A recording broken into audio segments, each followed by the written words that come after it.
73, episode 73. Hello, everybody. Welcome to the Friends Per Second podcast. We are on our 73rd episode. Can you believe it? I'm Jake Baldino. I'm joined, as always, by Ralph, a.k.a. Skillup, and special guest, Jordan Midler. How are you? No, that's very Lucy. good. She just looks really different today. All Lucy right, James. mate. She's done something to her hair. How you doing, mate? Yeah, That's pretty good. let's talk about these not bad. cozy games. It's honestly wonderfully refreshing to be the one to make fun of an accent for once in my life. It's usually my own that gets parodied, but yes, I'm excellent. I thought, you know what, it's going to be the 73rd episode. You only get one chance at a 73rd episode, so That's I had it, to be exactly here to right. make it special. Very special. Folks out there would know Jordan from Video Games Chronicle, VGC, as well as all the other content they do over there, the podcast and stuff like that. How are things going? Because last time you were on the podcast, I believe VGC had just launched Patreon and crowdfunding for the site and content and everything like that. How are things? Very good. It's been pretty transformative for us. No one needs to rehash the issues with Google and the whole media landscape at the moment, but I think what surprised us was the speed with which the community kind of formed and really grasped onto the community and personality aspects of our site, because VGC could be, if it wanted to be, an incredibly dry kind of news site, and that is a part of what people love about us, but we want to kind of introduce the personality stuff that was appearing in the podcast and really resonating with people. So doing more of that stuff for Patreon has been excellent, and it's also just a nice not that we needed an excuse, but it's a nice excuse to work with everyone else in this kind of crowd-funded media landscape, which at this point is basically everyone. Like it's nice to have so much crossover, but yeah, it's going very well. There's still there's always further places we'd like to go. The dream is to be entirely fan-funded, but that's a case of just scaling up gradually. We get big spikes, like SGF. We done things around that were kind of Because you had such great Patreon. podcast guests. That's why. Yeah, That's why. podcast guests that talk about embargoed content and don't tell you until 3 days later when you're about to publish the podcast, and you're just off a flight from LA with a Discord message saying, "Have you published that? This is embargoed." Oh well, better knock that on the head then, should we? To be fair, I sent the message before I got on the plane, not after. But yeah, with time differences, that does mean that you got it like 3 days later. So that's true. That's what happened. Thankfully, Chris String had misbehaved so badly that there were more embargoes broken later in that podcast, so I had to get chucked further away anyway. So you got away with it. Excellent. But yeah, it's been great. We, as of the end of this month, July 29th, it'll be a year since we launched the kind of crowdfunding and Patreon stuff, and Nice. we're looking to see how we can expand that. It's really easy in all of these endeavors to go poo-footed, to use a Britishism, and overstretch yourself. We're a team of 3 people, so I think doing it gradually is the best way, and our community really understands that. On a day like today, for example, when 500 stories have to go up, we have to pull back from maybe some of our Patreon commitments, but we fill it in other ways. It's great. It's given it not only the site kind of a new lease on life, it's given me like more energy to be able to do things, because when you're constantly told that your job is probably in peril, not just your job, your entire kind of career and profession, it's nice to have something to kind of boost you up. But yes, it's going very well. Patreon.com/videogames. Yeah, I'm a patron of VGC. I have been from the start, actually, since day one, since you guys I am also launched it. full disclosure. That's why you're on the show. We paid you to be here. That was a perk. we Actually, paid you come on our $5 podcast. per month to be here. So you've got like 5 minutes left of my time. So if you want me to review an energy drink or do something like that, then that's in the Kojima block. We cover that. Yeah, definitely. I have a lot to say about that, actually. Ralph, you also are off the heels of publishing a big ass video, your Expedition 33, not review, but incredibly thorough deep dive story of how the game was made. That's definitely the longest video on your channel, right? Yeah, other than the podcast episodes, that's like the longest scripted video on the channel for sure. So how is it being on the other end of such a massive I know it took you over a month. It took me 2 months, actually. Yeah, it was a lot. I think the challenge was the comment section towards the end while they were waiting for this video. They were a bit unruly, to put it in a way. Yeah. But I think that's kind of, I don't know. I think it's just one of those things that I definitely have learned a lot from this in terms of, you know, I think I really wanted to put a lot of work into that video. And I think that we're sort of always balancing that in our careers, right? The kind of stuff we do, where we want to do really deep dive work, but we're also very time pressured, and our audiences expect like instantaneous coverage and whatever. And I think it is a little hard to sort of, it's hard to do our work slowly. My natural instinct is to just do it quickly and get it done. Never to rush it, but to like make sure it's timely, like get it out, whatever else. But this one, I was like, you know what? No, I really, really want to make this type of video, and I really want to take my time with it. And it was obviously challenging because that slowed down output on the channel overall. And people were like, hey man, what the fuck's going on? And I really didn't want to talk about what I was working on because I kind of wanted it to be a surprise. Yeah. But I was really happy with the end result. Like I'm very, very, I'm very proud of that video. I think Austin did a really fantastic job editing it. I was very grateful to, Sandfall for letting me in and chatting with me. They spent a lot of time with me and a lot of follow-up emails and that sort of stuff. So they were very, very generous, very gracious. I just think that's the kind of content that I'm really proud to put on the channel, because a lot of the time what we do is quite transactional. It lives for a week and then it's gone. A lot of what we do is also quite critical, where it's like, this game sucks. You know what I mean? Or whatever. And it's really nice to just make a thing that is going to live for a very long time. And it's very celebratory in nature, like it's really celebrating this art form and trying to explore like why something is really good, as opposed to doing a deep dive into why something sucks, which is what we are just about to do in this episode. So it was nice to get it out the door for sure. I think it serves as like a definitive piece for that game. Great video. I hope so. Yeah, I mean, obviously I'm sure there's going to be other stories to tell that, emerge over time as that studio continues to, work on that game. And I do expect they're going to win Game of the Year. I'll be stunned if they don't. God, like, can you imagine if a game comes up and tops that game? I mean, yeah, I'll happily have that conversation about Death Stranding, by the way. I will happily have that conversation. Kingdom Come Deliverance 2 is still like right up there for me. Okay. I actually totally agree with you on that on many levels. And I think different type of thing, like for a totally different feeling, but it's like agreed. Yeah, totally different accomplishment. But I agree with you that I think the accomplishment is like, it's an equal accomplishment. You know what I mean? In terms the game design of Kingdom Come is just like staggering. What they have built with that game is incredible. But the kind of the emotional gut punch of Claire Obscure, that's like Oscar bait, if you know what I mean. Like it's that type of thing that just like it is. It's a thing that happens where you just feel something. You're like, fuck man, take all the awards, just take them. Do you know what I mean? It's that. So can one watch your video having not finished the game yet? 100%. Yeah, absolutely. Okay. It's definitely completely spoiler free.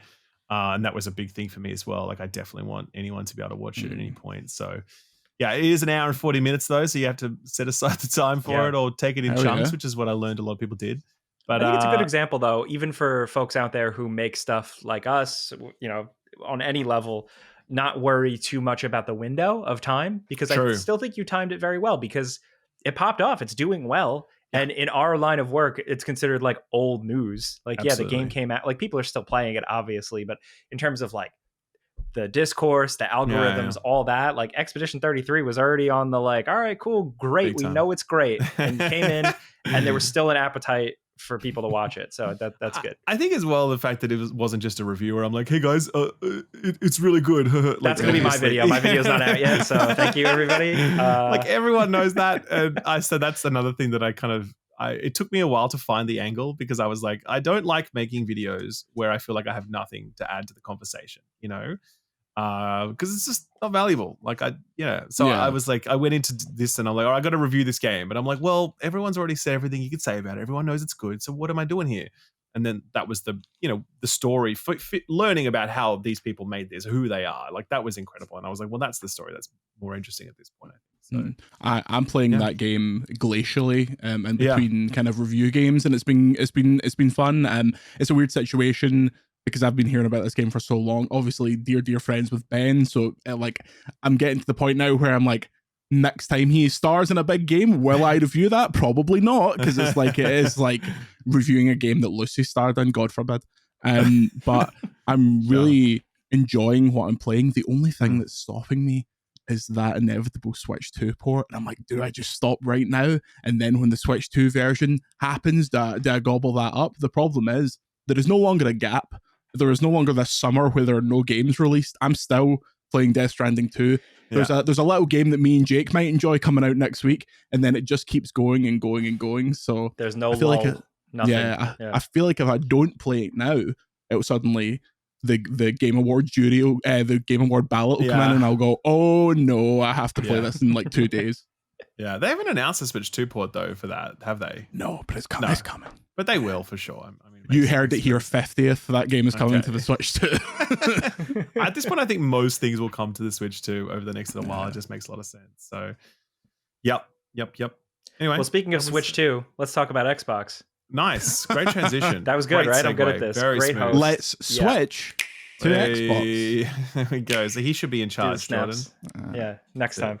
All right. So this is tough stuff to talk about, but today Microsoft has announced massive layoffs to the tune of 9,000, an estimated 9,000, with a significant portion of that being Xbox. And that covers Xbox internally, Rare, ZeniMax Online, a bunch of other stuff. So we're kind of still, at the time of recording, still unpacking all of this. It seems like there is still more and more information coming out.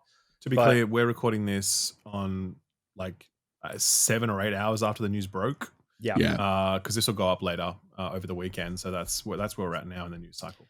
Yeah, as of right now, it seems like people are still in the process. Some studios are still in the process of waiting to hear about their employment status or their projects or anything like absolutely. that. But either way, it is massive. It's also something that was expected, which is, I think, a damning thing on its own. Well, yeah, there was a lot of chatter before this, and I think it's like kind of interesting to check in on like what we were hearing, because obviously, like, you know, we chat behind the scenes with different people and we hear rumors, and obviously, you know, Jordan, you're in the breaking news business, I'm in the covering news business, you know, Jake and I both in that. So there were a lot of rumors flying before this went out. You know, I think that when Jason Schreier broke last week that there would be cutbacks and they were large in scale, people just started imagining a lot of worst case scenarios. And, you know, certainly hearing stuff like Compulsion Games is gone, you know, hearing Undead Labs, like, you know, Undead Labs is gone, and that it was State of Decay would get cancelled, and hearing I did hear about the Initiative stuff, but again, not hear about it, but it was like that kind of thing where it's like, well, you know, that's going to go for sure, right? What have they got to show for themselves? That's, you know, so that was one thing that people were talking about a lot. There was a big rumor going around that Phil Spencer was retiring. Yeah. That was a very prolific rumor prior to this all going down. No idea where exactly that came from. Microsoft have since come out and said that that's not the case and that Phil is not retiring anytime soon. But there was a lot of chatter, and there was a lot of concern that what we would see would be a closure of a number of studios. And I think reality is we've actually only seen one closure, the Initiative, which we'll come to later. Jordan, what other stuff were you hearing before all this went down? So after the Jason stuff, you check in, and sometimes it's places you've not, or people you've not spoken to in a long time. People move around, things get very tangled, especially in this kind of vacuum of information between that initial report and this happening. So I was hearing a lot of the same stuff. It very quickly clearly became people kind of totting up who is likely to go based on recent game performance or lack of appearance in the showcase and things like that. So you could quickly see who would be safe.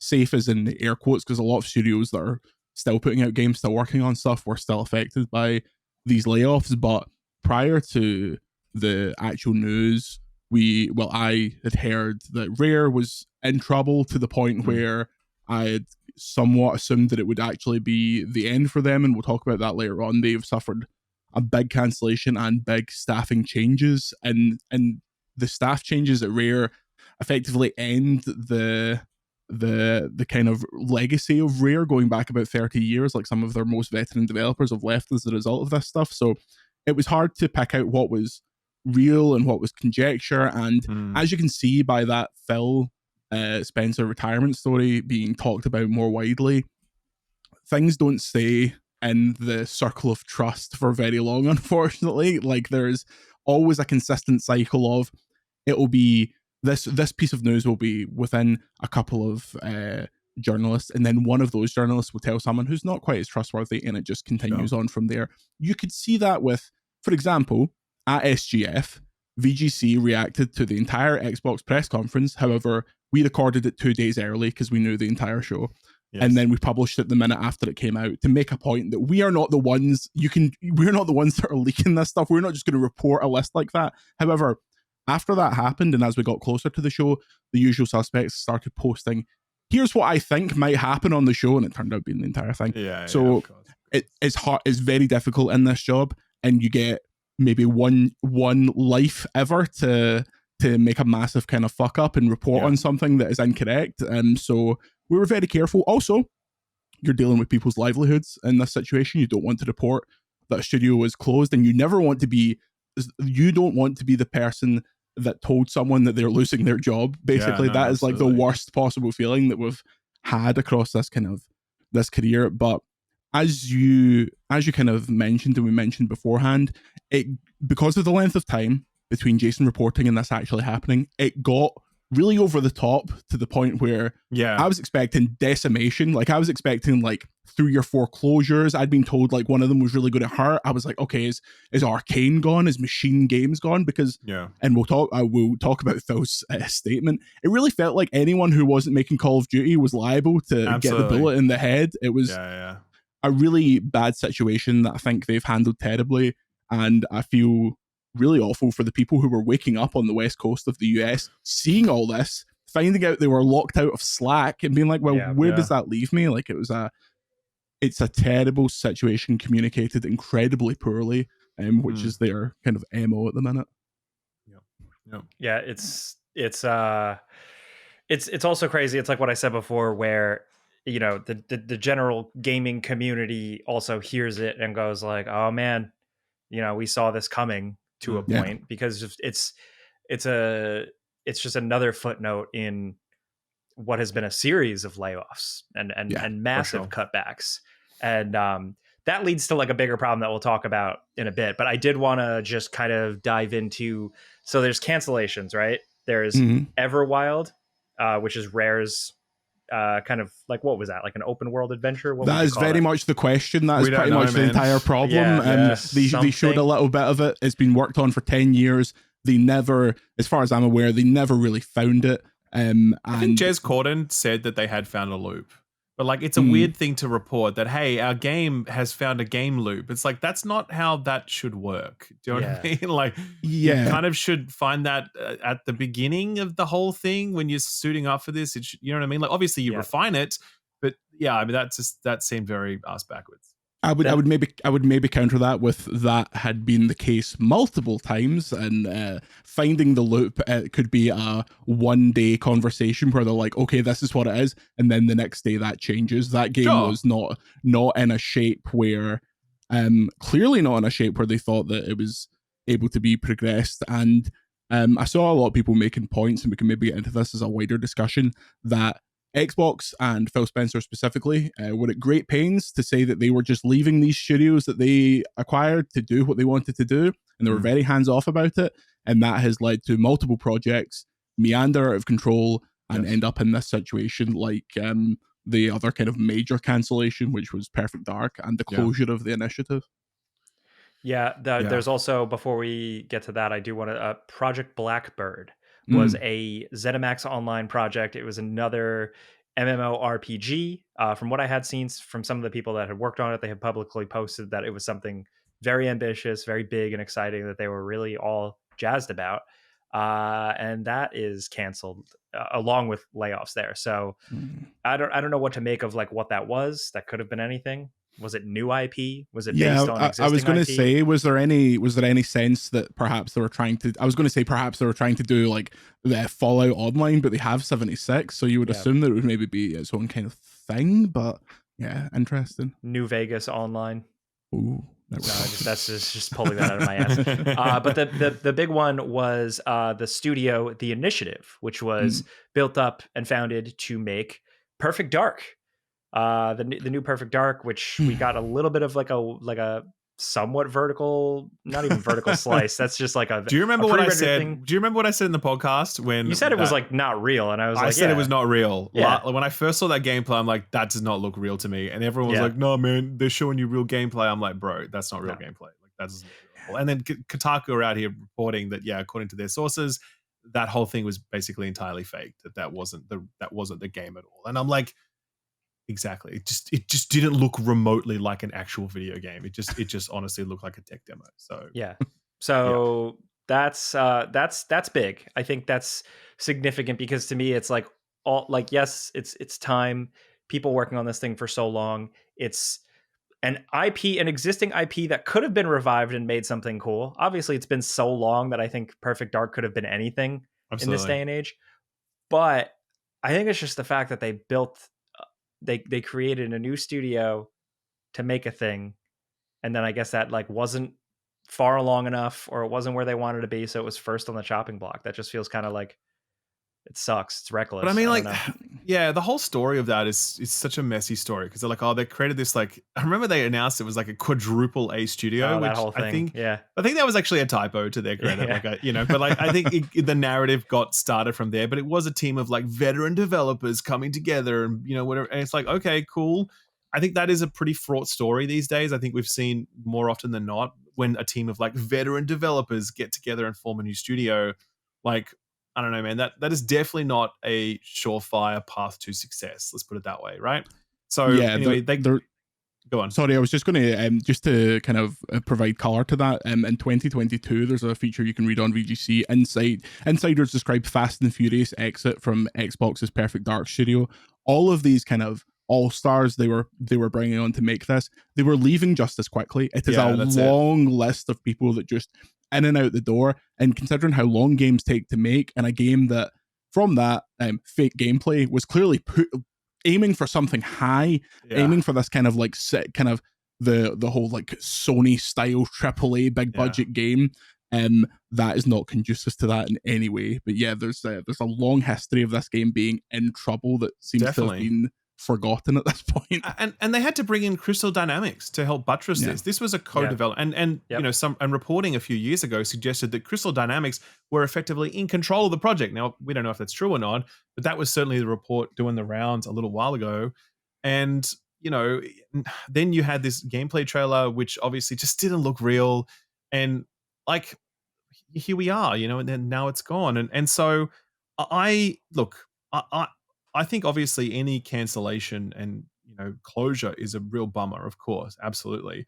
But at the same time, the reality is in the game making process, like sometimes it doesn't work out. Like that's just a fact, and that's part of the creative process.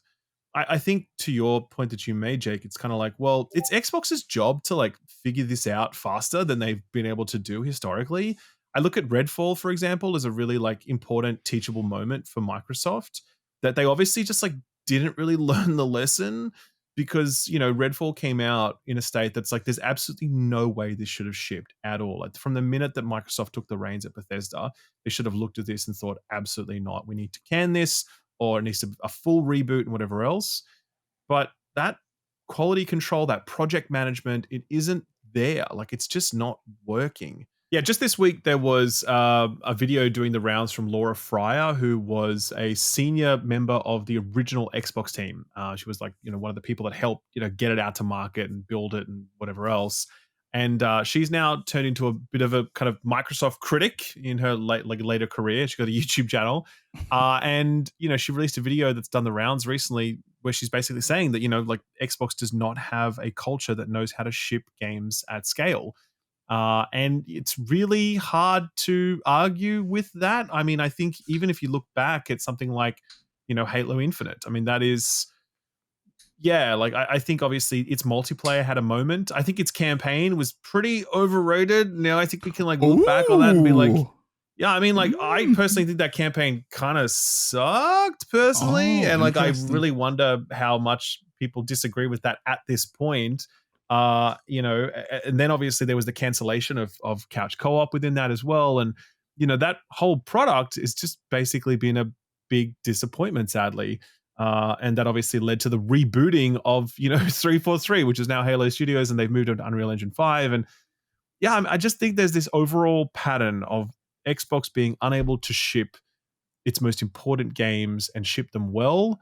And here we are now with these cancellations. That speaks to just my overall frustration with this as someone who just plays games and hears about new games and looks forward to playing them, is that with what you said and like this inability to ship games up to a certain standard or even get them out the door frustrates me so much that it's like, but then you're also acquiring all this other stuff and you're being more responsible for things like Obsidian, the Fallout franchise, the Doom franchise, Call of Duty, fucking the list goes on and on, all the acquisitions. So it just really, I find it frustrating that they have all this and they're squandering it to a point. I mean, they're sure enough cracking the Call of Duty whip still. That's all fine and good, but I just I haven't seen much else like really coming like the fruits of the labor acquisitions. The fruits of acquisition labor.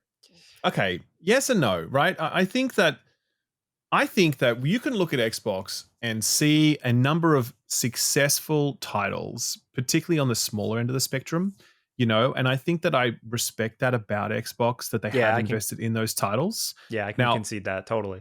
Yeah, I think that's it, right? And I mean, South of Midnight, for example. Now, was that a commercial success? Almost certainly not, but that was a great video game. And I'm actually really, really relieved that Compulsion Games is still here, because I think there was, if you were to ask me, hey man, put a bet on which studio is going to get closed down here, I would have bet big money on Compulsion, sadly. Yeah. Because it just sort of fits that thing of like, it's a small studio that doesn't make a big game that sells millions of units. Xbox are narrowing their focus on their big hits, whatever else. Point is, Microsoft is getting smaller games out the door, and they are high quality games. Their issue, I think, is more about their ability to convert the big stuff and get the big AAA system selling games out the door. Obviously, the term system seller doesn't really work with Xbox anymore. It's a different era. But you know what I'm saying? Like, Indiana Jones is a good example of a really great game that they got out the door, but that's not really like that system seller territory. You know what I mean? It's not that kind of big marquee I loved Indiana Jones. I loved Indiana Jones. I think it was a fantastic game. I think the Machine Games did extraordinary work with it. Absolutely love it. But again, I think it's that sort of different thing where, no pun intended, but Xbox weren't looking to like hang their hat on Indiana Jones. They're looking to hang their hat on a Halo or a Gears of War, or on potentially a Perfect Dark or whatever else. Like those big franchises that have the chance to really like define Xbox's image. I mean, Starfield is the preeminent example of this, where that was the one that really needed to hit, and it didn't. And I really believe that we'd be having a very different conversation about Xbox today had Starfield done what it was supposed to do. Yeah. That's where I'm at with the squandered potential. That's what frustrates me. And what frustrates me too is like I don't know. When all these acquisitions were happening, obviously consolidation, monopoly, most people were like, hey, red flags, this doesn't seem great. But I told myself like very much like, okay, but if we have to look at the silver lining, maybe some of these game creators will have more resources and be unlocked to make incredible things because Microsoft has infinite money. And I haven't really seen a lot of that. Yeah. Do you wonder? I think about this a lot, especially smaller studios, yes, but not big, not the big guys. Sorry. Yeah. Just on Ralph's point about the kind of marquee franchises, they took a lot of shit in the previous generation about the Gears Halo Forza, Gears Halo Forza, and it feels like there has been such an overcorrection where Microsoft has none of its key tenants really firing. Like the Forza games continue to be good, but I feel like Horizon's somewhat long in the tooth. Like I wouldn't be super excited to play another Horizon game regardless of where it is. Gears E-Day could be great. Like I'm confident that I quite liked those last couple of Gears of War games, even though they were pretty different from what made the series kind of pop off. And Halo's in the wilderness. Like, as we are recording, members of the Halo team are saying that they've also been affected by the layoff. So it is across the entire board. I wonder if in their overcorrection to be like, okay, we're not going to be this very insular Halo, Gears, Forza, we're going to get other things moving. I feel like they've kind of lost their way with what the Xbox kind of brand identity is, especially for the people who came in during the peak of Xbox, which was the 360, and stuck with them through the real fallow period of the Xbox One, a console that is still, the repercussions of which are still being felt right now. Like, they're still trying to correct for those issues. So I don't even know where you would start to ready this ship. Like, we have Fable coming. That is done. That is on its way. That's pretty much going to be their big thing next year. We have things like State of Decay, but I don't think State of Decay 3 is a needle mover at all. Like, do we get to the point where they just say, okay, Halo is still a franchise with some cachet. We have several studios that make big successful shooters. Why do we need a Halo team? Why isn't Activision making the Halo games on a much quicker time frame? Because much like Fallout, another franchise that is huge and they are doing nothing with at the moment, essentially. Like, Fallout 76 exists, but the fact that a Fallout 5 wasn't rushed immediately into production when that all happened, it's just crazy. They just have too many irons in the fire, and it's all kind of coming home to roost, to mix metaphors there. Yeah, I know what you mean. I look, I give Microsoft, this is the thing, right? And this is where we can like start talking about, like, Phil Spencer is not retiring, okay? But obviously Phil Spencer's leadership is coming to an end. You know, there's no question about that. He has to be thinking about that exit, and, you know, who knows when that is. But like, obviously we're moving into a new generation, and it's highly likely that someone else will lead Xbox in the future. I think, you know, there are two defining aspects of like Phil Spencer's tenure. Number one, I think, was 2018. And that was when he announced all the acquisitions of those smaller studios, like your In Exile and your Double Fine and your Obsidian and Ninja Theory and whatever else. And I think that was Phil Spencer saying, we're going to buttress our portfolio with smaller games and smaller studios. And we believe in that. And I give him full credit for that, because I do believe he actually cares about that. And I think it was smart strategy for Xbox to do that, you know. And I think a lot of that was actually executed. Correct. I agree with that. And I think, again, even today, we're seeing, like, you know, Double Fine, they have a game coming. It's called Keeper. It's coming. I mean, I'm not sure if there were layoffs at the studio. My guess is that there's some layoffs at most studios. I'm sure Double Fine was also affected. But it seems like, you know, they're going to keep going and they're doing their thing. And, you know, Ninja Theory put out, you know, Hellblade 2, and it wasn't as well received as the first, but the studio continues. And In Exile is about to put out Clockwork Revolution, which looks unfucking believable. It's like, was the best thing they showed at the showcase. And Obsidian are just pumping out games left, right, and center. I mean, I personally didn't like Avowed, but a lot of people did. Grounded 2 is about to hit early access. You know, Outer Worlds 2 is about to release, and whatever else. So, like, all of those things have happened, and I definitely give full credit to, you know, Xbox and Phil Spencer for initiating that. I think it was a good strategy. I think that doesn't work though without also having Halo pop off and Gears of War pop off, and like those big franchises. That you need both of those things. And I think Phil couldn't figure out that side of the equation. And so Phil's answer to that then became, I'm going to buy Activision Blizzard King. And that was the second defining thing in his like tenure, in his leadership.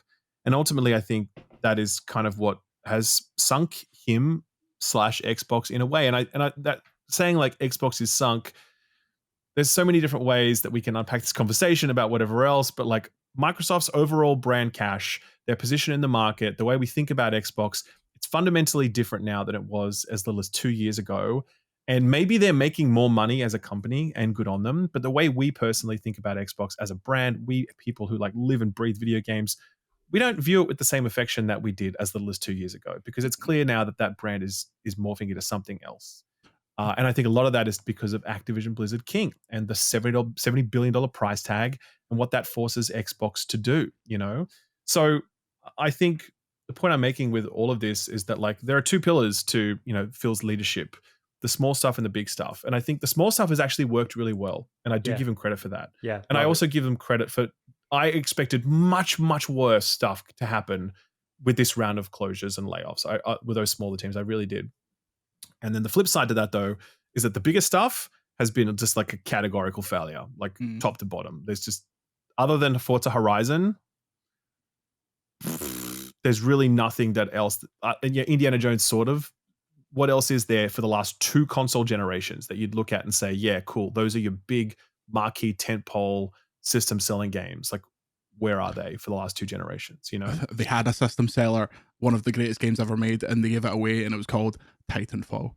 That was the moment where they decided that they were giving up. As soon as Titanfall wasn't an Xbox One exclusive packed in with every console, like fucking Uno, that was when they gave up. I wonder if we are to blame in our expectations of what Xbox is ever going to be again. Like, I think that there is a subsect of the audience and kind of readership who think when Xbox gets the games, it will be back to the glory days of a strong Nintendo, a strong PlayStation, and a strong Xbox, where everyone has their lineup and everyone's games are coming out in kind of a 3 or 4 year cycle, and we have this big suite of studios and everything's fine. But Xbox is clearly it's a man caught between 2 bus stops. Like, it's still living off the remnants of this multi-studio world where you are building a lineup for a console, but now it is completely waved the white flag and is going to be on everything. So it clearly has to change its internal setup of what it's looking for.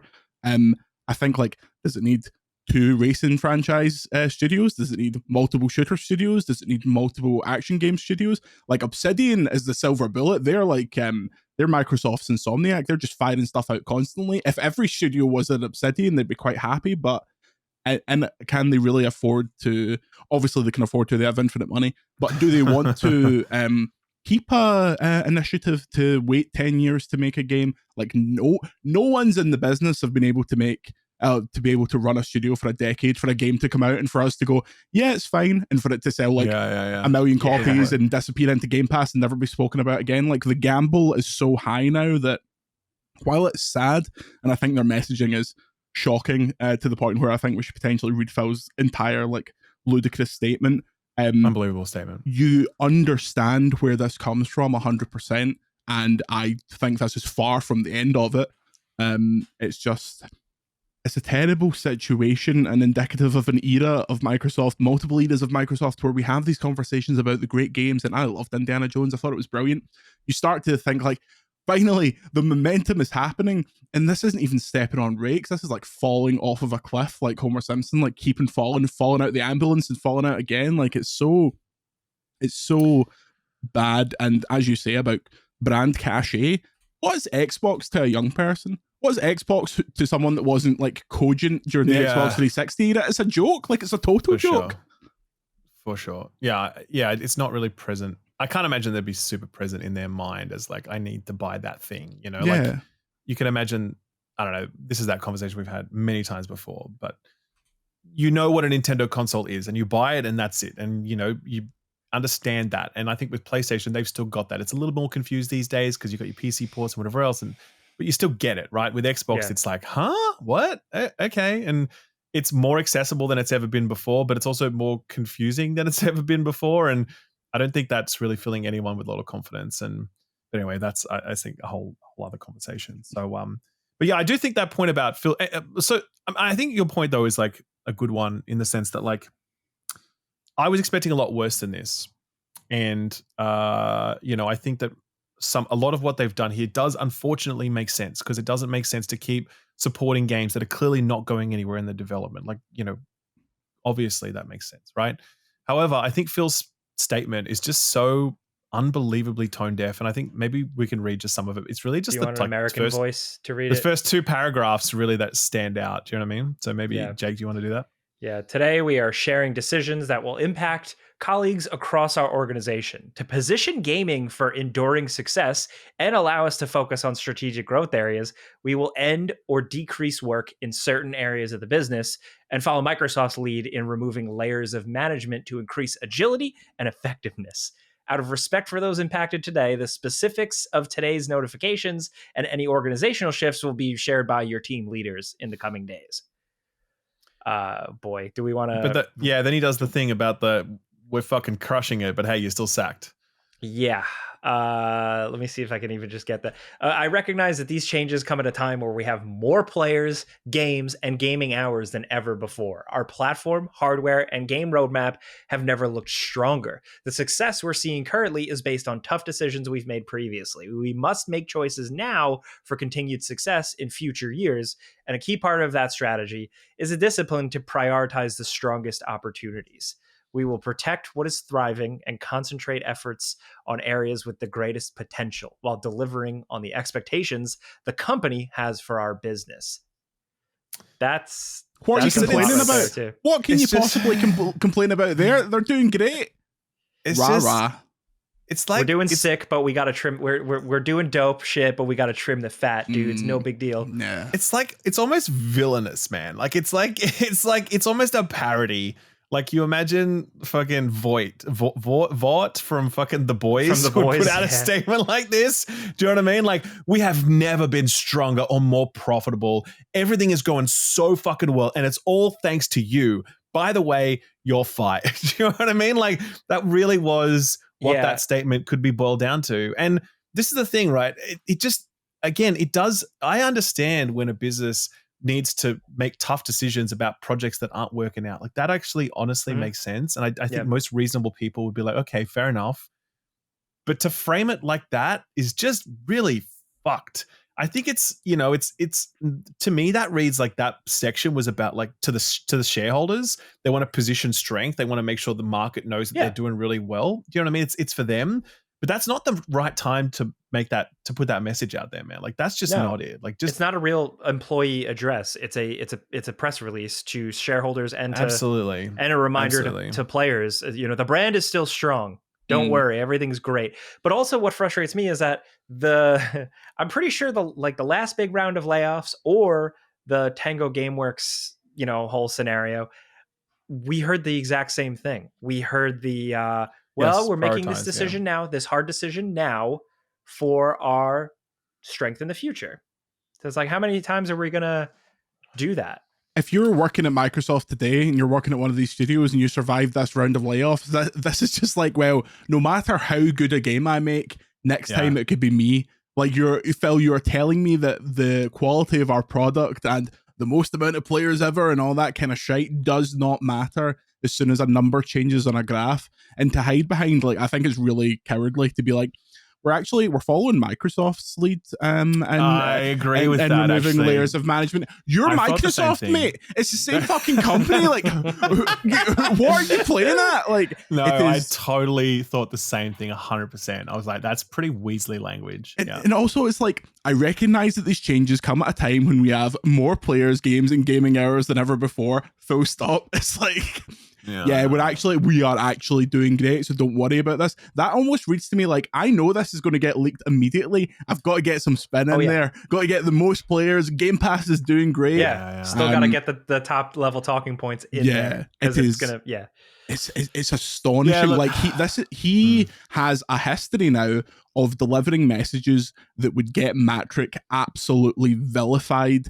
And he manages to get around it by being very personable and very forward-facing. And he's a gamer. I mean, he was playing games like an hour ago at this point. He was playing a Machine Games game after sacking some of them. So I get why he is still loved by corners of the community. And I think whoever takes over what remains of Xbox afterwards, which is probably Sarah Bond, is in for a hell of a job. But this is a joke. Like, it's a total joke. And it is another black mark in a tenure full of absolutely ridiculous decisions and statements and very little wins to show for it. I'm also the acknowledgement of the company directly. Like, there's literally, it says, for the good of the entire company and what they expect from us. Like, that's saying, like, Microsoft is coming a calling. And we need to trim the fat. Yeah, that's it. I mean, look, obviously, I think it's a real bummer whenever this stuff happens. At the same time, I also look at, the fact that, you've got these two projects that clearly weren't going anywhere. And, I do understand from a business perspective how they make those sorts of decisions. Like I get that, you know. But I just think it falls into an overall narrative of Microsoft just not really being able to properly manage its own house. And I don't think that's changing anytime soon. I think their overall messaging is really confusing about what Xbox is and where it's going. I think their inability to ship large games is just remains forever elusive to them. It just hasn't happened. I do give them credit for not going as hard with these closures as I had predicted they would. I think that I like to imagine that they learned their lesson with Tango. Maybe I'm wrong about that, but like, I don't know, man. Tango was just totally fucked. Like Tango fucking radicalized me, man. I swear to God. You know what I mean? Like for them to do that, it was insanity. And I think that they've been paying the price for it ever since. I like to imagine that they saw that and thought, okay, we can't repeat that. And so I'm glad they're sticking by the likes of Ninja Theory. I'm glad they're sticking by the likes of Compulsion, because if they were really to go writ large with this philosophy of we're going to prioritize our biggest wins and our biggest opportunities, then you would close those studios. You would, for sure, you know? So the fact that they're not doing that shows that they're still leaving room for smaller titles and smaller studios. And I do respect that. I think it's important, and I hope Microsoft continue it. And I do want to give them credit for it, because I feel like if we didn't give them credit for it in this moment, they're going to be like, well, why the fuck are we bothering? We're going to get bad press anyway, so fuck it. We may as well close them. Do you know what I'm saying? Yeah. Yeah. So, I appreciate you, because I also, like, as a player and as a person who talks about games, like, I needed that reminder, because, like, I very much like this news, while you say technically it's not the worst, like they didn't close a bunch of studios at once or sell them off or whatever. I still feel like it's like, all right, like enough is enough. But yeah, I appreciate you at least mentioning, the objective with the smaller studios, and it has worked out. I like what they've put out. I think it has. I think it truly has. I think it is something that we can look at with Microsoft's, with Phil Spencer's, the work that he began with 2018, acquiring these studios and investing in them and giving them runway. They're still committed to that goal all these years later. And, there's a lot of shit to say about Phil Spencer, and I've certainly said it, but I'll also acknowledge that part of his tenure has been really good. Yeah. And I hope that when he does step off, which, you have to imagine is in the next few years or whatever, that whoever takes the reins maintains that commitment, because I think it's extremely important for a company of that size to like patron the arts, and the art form that Microsoft has chosen to patronize is video games. Like that's it. That's the business you're in. And if you're just making Call of Duty, and because I think it's a trend for most large scale publishers, you look at like Take-Two, for example, and they had Private Division. Like, we're going to invest in smaller games and whatever. And you can imagine that there was someone at the executive level who really gave a shit about video games, and they spun up this little indie label within Take-Two, and we're going to make small games happen. And they funded Roll7 and whatever else. They're like, yeah, cool. We're going to put cool games out to market. And they didn't do big numbers. And then someone at the executive level just said, fuck that, let's shut it down. And that's exactly what they did, right? So I think EA is another example. Like, they've really shrunken their portfolio's focus to just a few games. And it's great that they do split fiction, but they used to do a lot more in the EA Originals program. And that's really narrowed quite a bit. Ubisoft is another example where, like, they're so much more focused on their big franchises now than they were, 5-10 years ago. There's a natural thing that happens with big publishers where they just focus on their big bets. And I'm sure that there's a lot of pressure. And obviously we know that Microsoft agree with that to an extent, but they are also still doing some of that smaller stuff. And I honestly, Keeper from Double Fine is one of the games I'm most excited about. Full stop. From any game in the future coming up. You know what I mean? Yeah. Full stop. And Microsoft is publishing that game, and I respect that, So, Well said. Well, where do we go from here? I don't know. I think, there's still more news to come out about this, and I am curious to see when leadership stuff will change. Not necessarily Phil, but anybody else. I think you know what? I honestly think that, like, they just need a new management layer.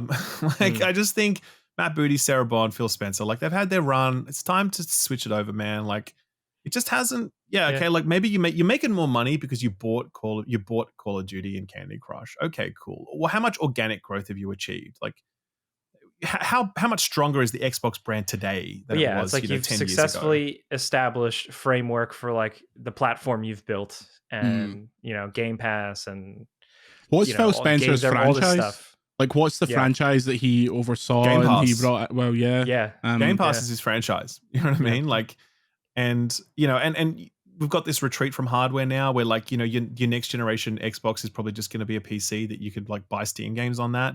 So like, where do the platform fees come from at that point? Like, how is Microsoft actually making money from the Xbox brand? I don't know.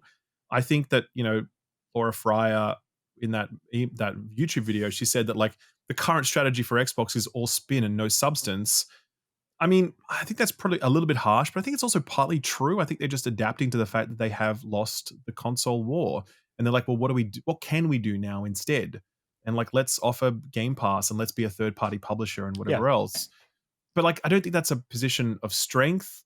And I just think that like, I'd love to see some new leadership step up into the world of Xbox and maybe see what some new blood could do. Because like, I don't think that this has been a very good chapter for Xbox at all. And I'm at the point where I don't give a shit about the platform building, but it's been very interesting. All these services and features and stuff they've built out. But I don't give a shit about that. I don't really give a shit about hardware. I just, all right, let's get more games going. If we're full on publishing, and Xbox is now more of a publishing wing than anything, get it going. I want to see that new Gears of War do well. I want to see Halo really become once again what Halo can absolutely be. I also want to see new and exciting things greenlit by somebody who can really make those calls. So I think it'd be really fantastic if when Fable comes out, that's like a massive hit both critically and commercially, and it moves the needle in a sense where they can say that is a Xbox born and bred franchise that is back, that is on top again, and we can maybe build towards that. Same with Gears. Like, it's weird I've had like 3 years in a row of watching the Xbox show in the summer and gone, yeah, that was the best one by far. They keep putting they just keep listing great games that I want to play over and over again. Sure, some of them come out and they're not fantastic, like they don't always hit, but it's so hard to juxtapose watching them announce and show and promote games that I'm interested in, and then it just seems to result in more and more of kind of the spiral of the unraveling of Xbox. Like, it's so sad. I would love a strong Xbox. Yes and no. I mean, like, again, we did this last few months. We did have Indiana Jones last year. We had Doom: The Dark Ages. Doom: The Dark Ages is totally came and went though, and it barely sold. Like, that is another element of this. Like, was a very quiet release for what should be Doom: The motherfucking Dark Ages. It got overtaken in conversation. And it got overtaken in terms of sales. Like, I do not want to open this can of worms because we'll be here for 5 more hours, but like, there is a post-mortem on what Game Pass has done to these massive franchises and Xbox in general. I agree with that actually quite a bit, and I think we've actually done our own reporting, like for on the Patreon, whatever, like speaking to Xbox developers about how, and many of them told us that there's actually no point in bringing your game to Xbox unless you plan to put it on Game Pass, because the audience is not conditioned to buy video games anymore. Okay, yeah. I think we don't have any confirmed numbers of Final Fantasy 16 sales on Xbox, but everything that we saw based upon like, publicly available Steam, PlayStation, Xbox achievements, whatever else, and the charts that are listed, it's pretty clear that it didn't fucking sell. Do you know what I mean? Like, it's pretty clear that didn't sell. Now, obviously, Final Fantasy 16 had its own problems as a video game, but that's still a big franchise that should have done some numbers, and it seems like it didn't do any. Stephen Totillo, GameFile, sat down recently with Sony's head of services. His name's Nick McGuire. Talked about PS Plus and the fact that Sony is really happy with their strategy of, like, they don't do day and date for their new releases. They wait 12, 18 months before they put it on PS Plus. And they're happy with that strategy. And I'm like, you know what? That also just feels right to me personally. Like, I feel like that's how it should be, because I get the value of Game Pass is undeniable. It's great that people can get Doom: The Dark Ages for so cheap, for sure. But I also think there are flow-on impacts to like the overall health of the video game ecosystem. And, you know, like I made the point in the news show, like, has Netflix been good for cinema? No. Yeah. You know, and has Spotify been good for music? Well, that's complicated. Partly yes, partly no. But certainly cinema and Netflix is a pretty clear case of like that hasn't helped. And, you know, those same dynamics might be at work here with Game Pass. I've said it a million times. Like, I don't want a video game equivalent of The Gray Man on Netflix. And, you know, with what we talk about, and like with Jordan mentioning Doom the Dark Ages, and like, you know, the PR of it, and then like the sales, like that could happen. I don't want that stuff like that to happen. So can we back up though? Jordan, you did say like, you know, like next year, and like with Fable's like a big deal for them. You think Fable could be a big deal for them? Because I feel like Fable is just a game for like weird little guys like me. No, like, I don't think it would be a big deal in the sense that my litmus test is, will it get onto the side of a bus in the UK, and I don't think Fable is the game for that. Indiana Jones was on buses, like that's I thought that was marketed pretty well. I feel like it could though, because everybody in that game talks like Lucy. That is true, and every British voice actor in the world is in that game. Sure. But I think also, what is the age of someone who gave a fuck about Fable 1, 2, and 3? I agree with that completely. You're right. I didn't think of that. There's no reason for a young person to be invested or know what that franchise is. This is a problem with Microsoft bringing back legacy franchises. They rely on old fucks like us to go, oh my god, it's back, and to pass that on to new people who they have completely ignored and lost in the market. Yeah, I agree. Whereas PlayStation's going for like, you know, Spider-Man? Yeah, Spider-Man. You know that Spider-Man guy? You know, this Ghost of Tsushima thing? Don't worry, no previous games. It's just a cool-ass samurai game. Yeah. The biggest game on TikTok right now, Death Stranding 2. Why? Because it's incredibly weird, incredibly viral, and it's just kind of, it's the game of the moment. I think if Fable can have success, it's going to be in a kind of really sad people like us saying, this game is the RPG of the year. You need to play this. We have to be like the evangelists for Microsoft, which is the problem. On the other hand, things like Halo and Gears still have cachet enough where I think they could maybe make their way into kind of the younger market. Literally right now, Kai Cenat has started talking about his next stream is going to be a big Halo thing where I think he's playing through all of them or something like that. So cool. Halo still means something. The amount of franchises they have that mean anything at all is like Halo, Gears, Fallout. Fallout is the big one. I cannot believe that they didn't immediately start work on a Fallout 5, because Todd's not going to make it. Todd's not going to make it, man. He's not going to make the game. He will make it to that point of life, hopefully, at the time of recording. But when he's done with the next Elder Scrolls, I can fully see him being like, okay, I'm done. I'm an older guy now. They should. Yeah. There are multiple Fallout projects in development, including, as far as I'm aware, that one you're all wanting. But it's not far enough along to say anything that is like, you're going to be playing this game anytime soon. Fallout 5 should have been day one. Okay, we own these motherfuckers now. Let's get a game that says Fallout 5 on it out on the shelves. And they didn't bother. Yeah. Yep. Anyway, New Vegas 2 coming soon. Hey, are you drinking chiral tea? That looks like chiral tea. It really does. I slam those cans every day, man. Poetically, it is what chiral tea replaced. It is Monster Rio Juice. That's really the only negative mark against Death Stranding, is the product placement is much worse, but we'll get to that. No, this is a Brazilian flavored Monster, my 50th Brazilian of the day. Flavored. Yeah. They're just like, what do you reckon a Brazilian flavored Monster tastes like? What do you reckon? Says a lot. How do you do that? I want like an English flavored Monster. What is that going to be like? Tastes like tea and recession. Like a shepherd's pie. The blurb says, Brazil does it big. It's home to over 70% of all fruits ever known. A citation needed.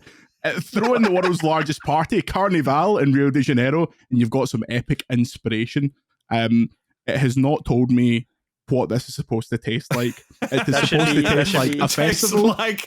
tastes like a fruity party. Hell That's what it is. Okay, That should have been read in like the McCaffrey, like Max Payne voice, like it's like the monologue of Brazil, home to 70% of the world's fruits. Carnival in Rio de Janeiro, and you've got some epic inspiration. It contains 500% of my daily vitamin B12, so I'm fine. Don't worry about me. That sounds healthy, whatever that is. Well, speaking of chiral tea, we got Death Stranding 2 and more stuff to talk about. But first, a word from our sponsor.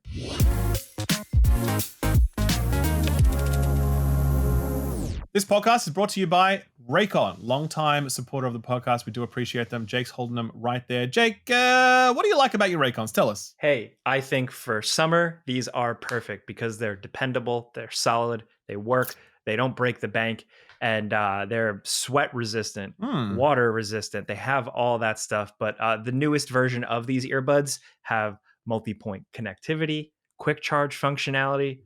Basically, it checks all the boxes. But for me, it's just dependable, simple little capsule with good earbuds. I throw in my bag. I use them for doing yard work, when I'm at the gym, anything, really. I agree. Yeah, I've always been a big fan of them. They are very cost-effective, solid sound quality, really reliable, great battery life. The convenience of them is great.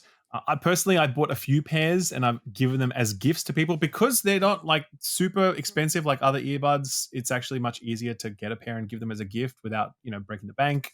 Yes. Yeah, I mean, I have always liked them. As I always say, they actually stay in my ears, which is something that most other earbuds don't. Like, other competing earbuds, which I won't name, definitely do not remain in my ear anyway as much. So yeah, I really like them. I think they're a very, really solid product. And as I said, they've been a long time supporter of the channel. We do appreciate. I have the blue ones. The blue ones are my favorite. Yeah. They also have active noise cancellation, which is like a huge feature. So even like if you're giving them as a gift, like you can expose someone to that technology for the first time, and it is a game changer. For sure. Yeah. So we appreciate that. We appreciate Raycon. I used to have Raycons back in the day before they did their update. Before it was cool.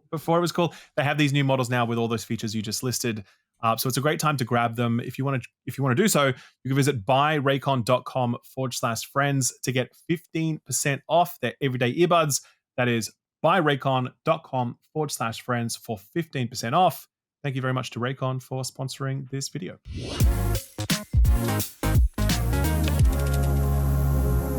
And we're back. We're here to talk about we're back. Oh God. Oh, can't do it. I hate that. Don't do that. Oh God, I'm never saying it again. Before you buy, canceled. Congratulations on 10 years before you buy, by the way. Oh, thank you. Yeah, it's very exciting. It's wild to be doing something. I've been doing videos for Game Ranks longer, but I forgot about the milestone. So before you buy was a good time to be like, oh wow, I've been doing this for a minute. Batman Arkham, right? Batman Arkham Knight. That's it. That's right. That video is so shit. It's so funny. I'm literally just like, Batman's cool. I love Batman. 10 years later, you're like, Batman's cool. I love Batman. What a character arc you've had. No, it's great. It's obviously, it's still the most watched review format on all of YouTube. That's a fact. Thanks. So congratulations, man. It has been for the whole time that I've been on YouTube, it has been the most watched. And for a reason, man. I want you to beat me. Like I legitimately just want you to surpass me. Like I'm like, finish it. No. Kill me. Do it. Come on, kill me. Yeah. I'm looking forward to that day. And I just want to be surpassed. So I think you're crushing it. I don't think that's gonna happen. But it's not just me, it's everybody at Game of course. Ranks. Shout out to them, of course. Like, and especially because it's not just me doing them anymore. That's been nice to have other voices. It's been good. So onward and upward. But I'm tired. Speaking of that, Death Stranding 2. I think that's the first game we should talk about with what we've been playing. That's the big one, baby. Mm-hmm.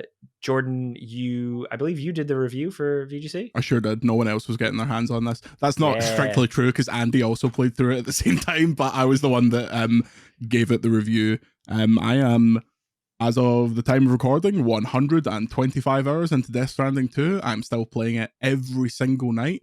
I will get that platinum. I will get 5-star connection with all of the porters. I will continue to build roads for people.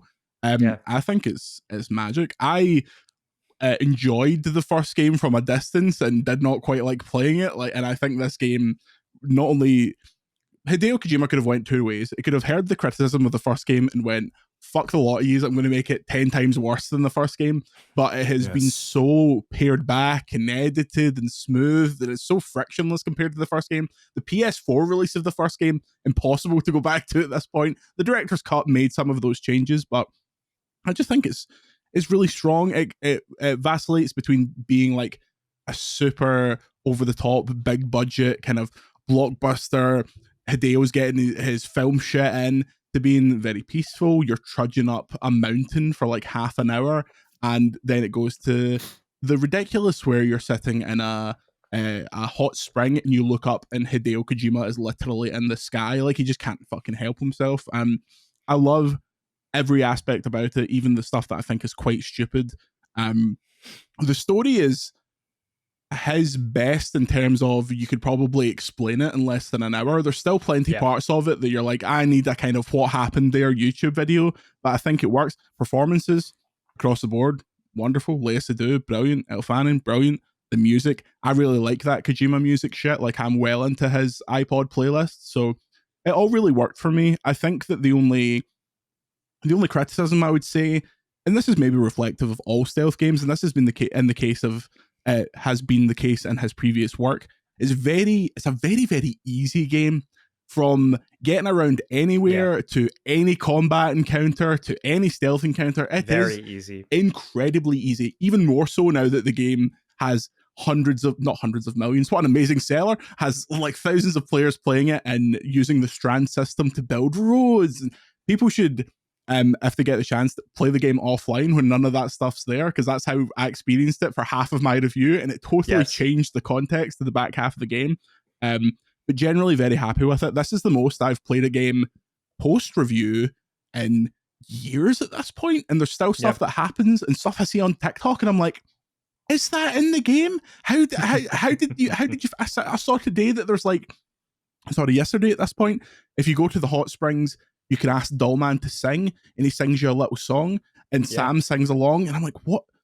I've had this game since like the 1st of June, and I didn't know this stuff was in here. Like, it's a real tour de force. I thought of it when I was reviewing it for us. The first game felt like a game that was made by someone who was really grieving and going through something, like a man who had his entire life's work ripped from him in acrimony, like terrible circumstances, and he just wanted to make something different. This game feels like it's reflective of the last 5 years where Hideo Kojima became this like superstar and meme and hangs about with any Hollywood celebrity he wants. Like, all of that, plus him almost dying of COVID, is in there. Yeah. And I think it's probably his most personal game, in my opinion, despite the fact that it's hardly an independent title. It's made by about 40 billion people, and it looks ridiculous, but we'll get to that. I like it way more than I expected to. Super into it, super happy with it.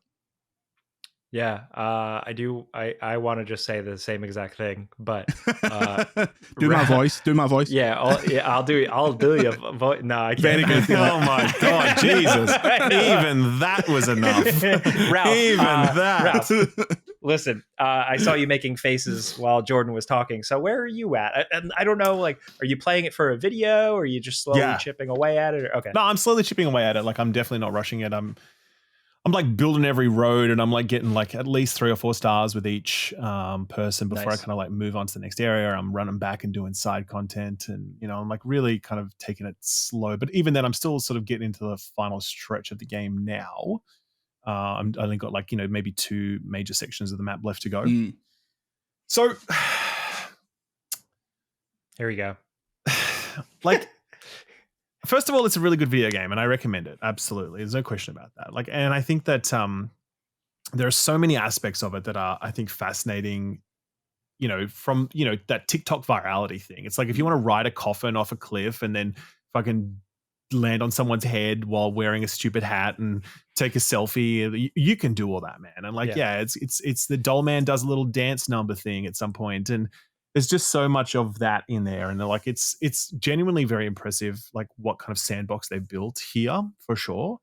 But I didn't really want any of that stuff, to be honest with you, from a Death Stranding game. I didn't ask for that. I love Death Stranding 1 because I found it a very introspective, thoughtful, arduous journey. And I don't think there's anything particularly introspective or thoughtful or arduous about Death Stranding 2. I think it is, at this point, I have barely walked anywhere because the map is so flat and vehicles are so powerful and so available, and mission design is so. I just never. I think I've used one ladder in over 35 hours of 35 hours of play. One ladder.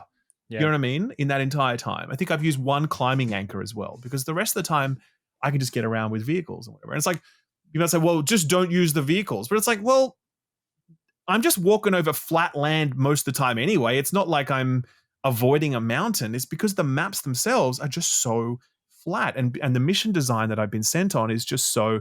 But there was one area where there's a guy called the Inventor, and he's out in like the middle of the water. Yeah. And I'm like, oh, finally a place where I need to fucking get out of my vehicle and get over to him, because you can't drive the vehicle through the tar or whatever it is. Sure enough, you can drive the fucking truck over the water. You just drive the truck. It goes really slow, but you can do it. You know what I mean? I also completely overthought that, and I built the monorail and then you can jump off the monorail at any point. So I jumped off at that point, and then I was like, how do I get back? And then I used the scanner and saw that one path was yellow, meaning you could just walk on it. And I was like, okay. Okay. Well, there is one bit later that is post-game, as far as I'm aware. Maybe you could access it right at the end, where there is a prepper on the map that no mission will ever lead you to. There's like one piece of cargo that's quite well hidden that gets you there. And I was like, I would like more of this kind of.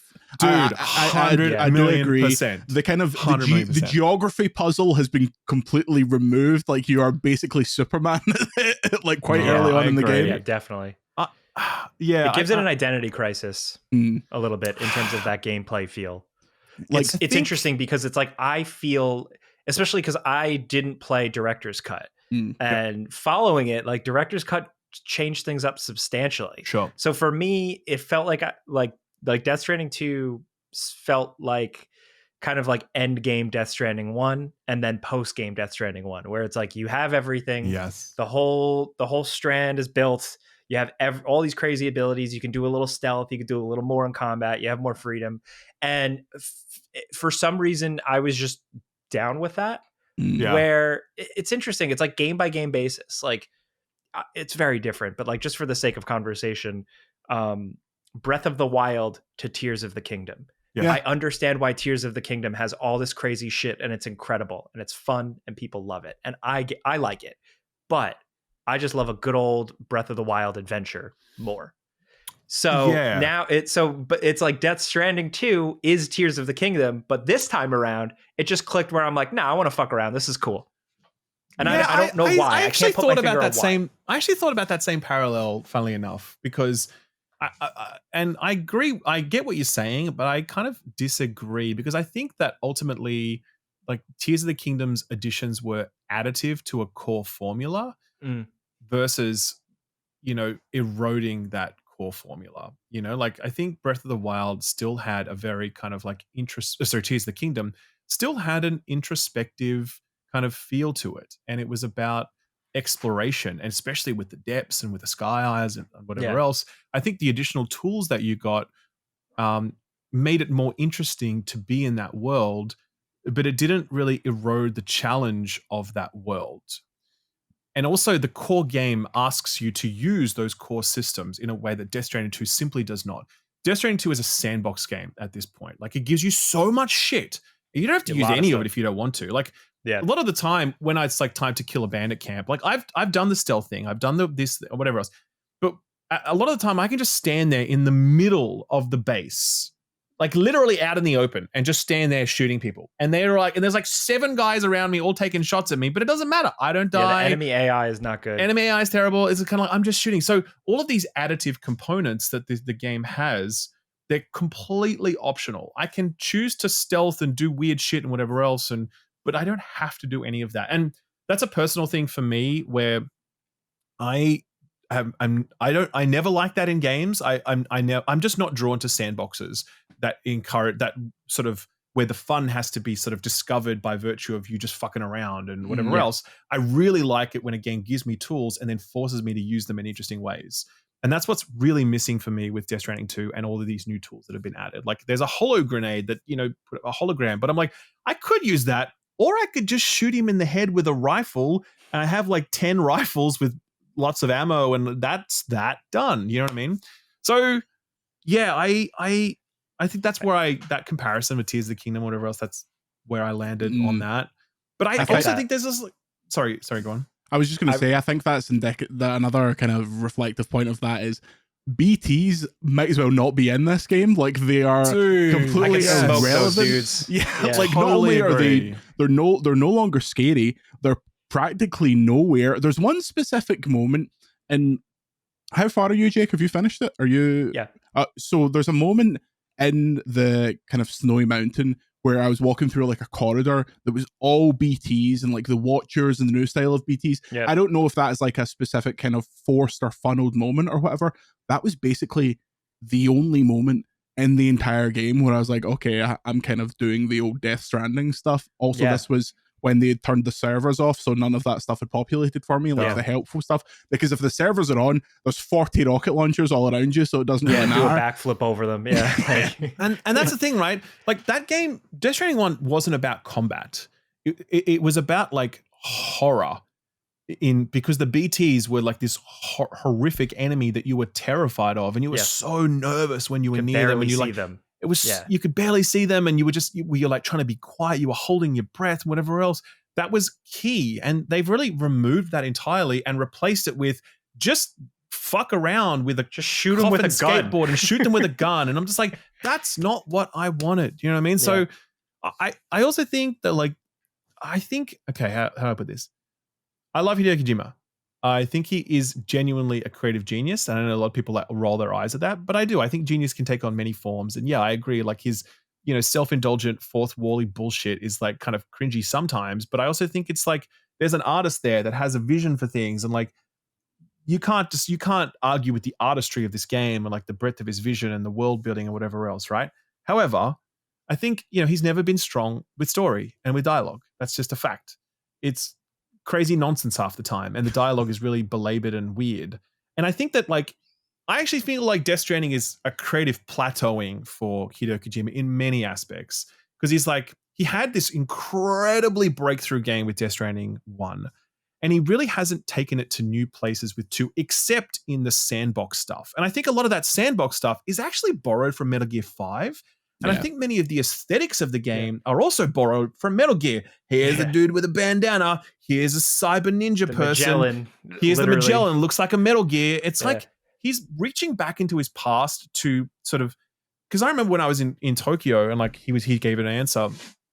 Like someone asked some question, and he says, everyone was asking me to make a new Metal Gear Solid game. And obviously I can't do that because Konami hold the rights. So I tried to put some of that stuff into this game. And I'm like, that sucks, because I don't really want that stuff in this game. I want Death Stranding to be Death Stranding. Like, this is a guy who, with the PT demo, basically upended the survival horror genre with a fucking hallway. And if you looked at the Resident Evil 9 gameplay, that's just PT, man. You know what I mean? His capability, his creative capabilities he's got in him. Yeah, totally. And I think that that plateauing of his dialogue is just, I think if he really wants to evolve and improve as a creative, I think he needs some more help with his dialogue and his storytelling. His world building is exceptional, but he needs someone to come in and be like, hey man, that line of dialogue sounds pretty shit. Let's rework that. You know what I mean? Yeah. What I'll give you with that is in Metal Gear, especially older Metal Gears, it was all this over explanation is cool because it's like a history lesson and I learned something. But Death Stranding, and really Death Stranding 2, it gets bogged down in the more well, we want to explain every angle of our lore, even the parts where you didn't even need to know. Why does this gun work like this? Well, we're going to explain everything about it. It's cool, didn't ask. So absolutely, it falls on that stuff where I think, for me, it improves in that is I found this way better paced, way better structured, way less bogged down, and a little more human in some of the performance, some of the portrayal. Really, it helped with me that Sam has a little bit more of an active role. There's still parts where like big shit happens to Sam, and then he just is like, like it's like, okay, you didn't have him in the booth when you wrote that. Okay, fine. But no, that's actually, just to interrupt you, sorry. That's a conscious choice. Kojima has spoken about the fact that he wants Sam to be almost like a silent protagonist. I know. Yeah. I know. Yeah. But I like here, and I think it's with him being not alone and having a crew, that he just feels like he has more agency. Because even when he doesn't talk a lot, he'll show up in cutscenes and like, you know, like he's there, he's very present, and he's not just standing there absorbing dialogue. He's still like along for the ride. And that just made like a big difference for me, because in the first game, like I got what they were going for with him being a vessel, but I still just like some of the story stuff, it didn't land because he was nothing. So it worked way better this time around. Yeah, I agree with that. I think one thing though that I am not really appreciating is like all the celebrity cameos and stuff, and everyone's gonna be like, well, that's Kojima. It's like, I agree. However, I think that there's like so many of them here, and to the point where I think it's a little bit indulgent. And like, I think that, to your point, Jordan, like he has, over the last 5 years, he's changed, right? Yeah. He's become this kind of celebrity person, far more Hideo than he Kojima was TM. before. Yeah. Correct. You know, and I definitely reflect on that as I've played through this, because every time I meet a new, you know, like person that is in like a new director, like the RRR directors in this game, is it, I forget his name, you know what I mean, the Indian director of that movie, RRR. He's in this, and he's an NPC in a body bag, and you kind of pick him up and take him somewhere, and then he just like gives you a thumbs up. It's like a cheeky little thumbs up, and that's it. It's kind of like, okay, cool, but why did that happen? You know, it's like just a cool little nod. Okay. George Miller being cast as Tarman, for me, is the biggest question mark, because you have this guy who, you know, why is he Tarman? What, because he's an Australian? Okay. You don't even have George Miller voicing him. And I think if you could actually have George Miller voicing him, there might have been something in that, because you might have had then George Miller interfacing with the content and the dialogue and like adding something to it, and also interfacing with Kojima about the lines that are being said. Something could come from that creative partnership. I actually attended a talk in Sydney, Hideo Kojima in dialogue with George Miller, right? There's a town hall in Sydney. Yeah. And I love both of these guys, but unfortunately, that was a disappointing event because they just talk past each other. The truth is, George Miller has not played any video games since the original Sonic. He's a big Boktai man. Say again? He's a big Boktai man. Sure. So like, he has no concept of what video games really are. He just knows that he sees some of Hideo Kojima's work and he likes it. And Kojima really worships, you know, George Miller, but they operate in completely different fields from different generations and doing different things. So again, my point with that talk is that they were kind of just talking past each other. They were in the same space, but weren't actually in dialogue at all.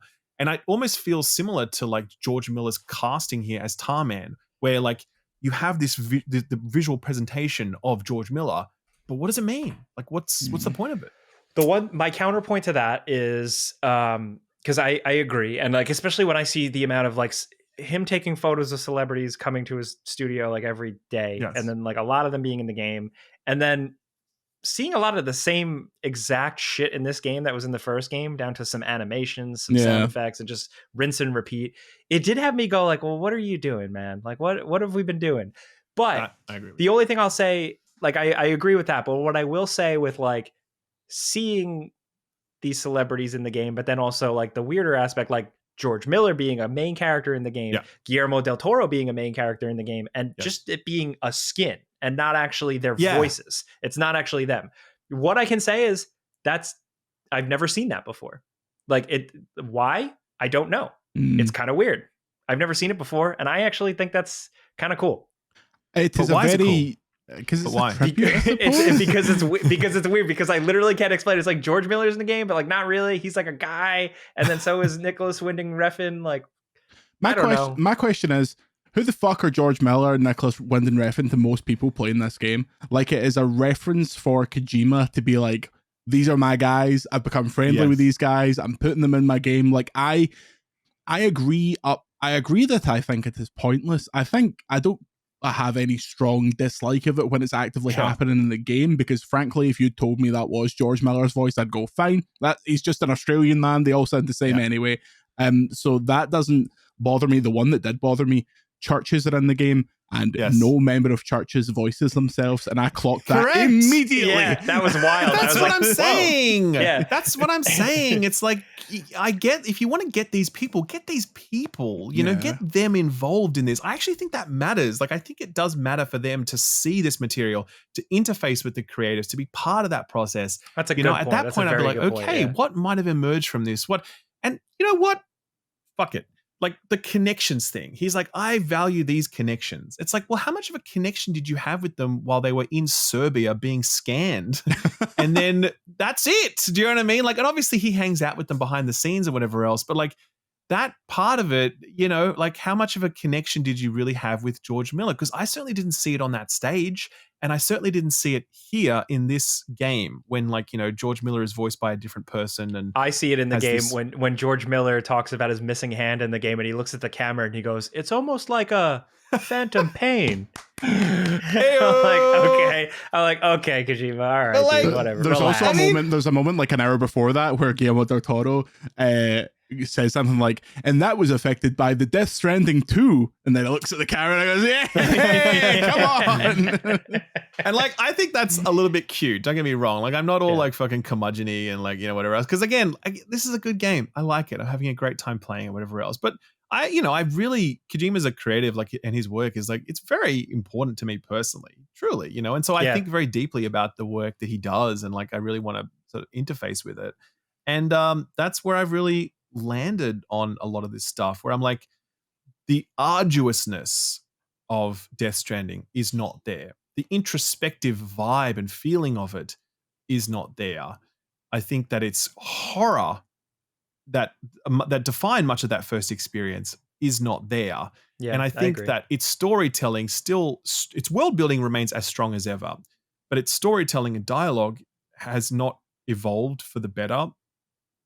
And I just feel overall, this just feels like a plateau for Kojima when we think about the incredible breakthrough work that he's done in his career. Every single game, even his Metal Gear games, were so different from the last one. This guy has never done a proper sequel before. This is his first ever true sequel that's really looking to, you know, follow events with the same sort of characters and, you know, the same sort of gameplay systems and whatever else. Just additive. Yeah, he's always reinventing stuff. And it's kind of like, well, how much imperative is there for him to constantly reinvent the wheel? And I don't think that's necessary all the time. But I do think that if he is going to do a sequel, I'd rather he double down on the things that made Death Stranding 1 great, rather than fix it for people that didn't enjoy it and augment it with a bunch of stuff that I don't actually think adds to the experience, and in fact actually takes away from the experience. Now, having said this, I haven't finished it yet. I will do a video on it later on. Maybe my views on this change drastically as I hit that home stretch, but I don't think so, because I'm pretty clear on where I'm at after, you know, that 35-ish hours. So I also think your conclusion to this game will be hyper different to mine and Jake's, because there's a specific moment where a character says, okay, you're about to finish the game. You have to do this long, arduous journey. Hopefully, people have made roads and shit for you. And at my point, no one had done anything. Like, I had just this desolate wasteland. So I was like, okay, this is the long way home. If I do that same trip now in the game, you're on like level 3 highways immediately. You are flying. Like, I think the convenience will annoy you to the end. To be fair, I actually am doing most of the road building on my like little cluster. Do you know what I mean? Like, I am pumping so much fucking material. Ceramics, man. Where can I get some fucking ceramics? What's a man got to do to get some goddamn ceramics? Metals, no problem, but ceramics are killing me. If you held 50 guns to my head and asked me to name what each of the little icons mean when divorced from the names next to them, I would pull the trigger, because every single time I'm like, okay, metals and ceramics. And I get to the page and I'm like, oh my fucking God, what do I need? What did I need? Did I need 100 metals or 100 ceramics and 50 metals? I don't know. What are roads made from? It's interesting. I definitely would love to see, like, to Ralph's points, and also Jordan, you mentioning, playing it offline, a new game plus hard mode, or like a new, because they're going to add, like, they might do a director's cut of this, but do some sort of pared down director's cut, like survivalist mode or something. I would enjoy that a lot, because the framework is there with all these fun tools and a lot more enemy encounters, both forced and optional. I think that they could be taken advantage of way more. Honestly. Yeah. I agree with that. But I think there's a more fundamental challenge with just the overall landscape, because I think the main character of Death Stranding 1 was the landscape. And I think that the landscape here is not the right landscape for this type of experience. Honestly, it's too realistic. It looks just like real Australia. You reckon? Yeah. You reckon? Why don't you fucking come here and see, Jake? Okay, I've been trying to get you to Australia for how long now? Yeah, huh? I'll be there. I'm coming. No, it's definitely not. It's definitely not at all like Australia, right? No. There are parts that I'm like, oh yeah, this actually does look pretty accurate. But then there are other parts I'm like, nah, we don't have that here.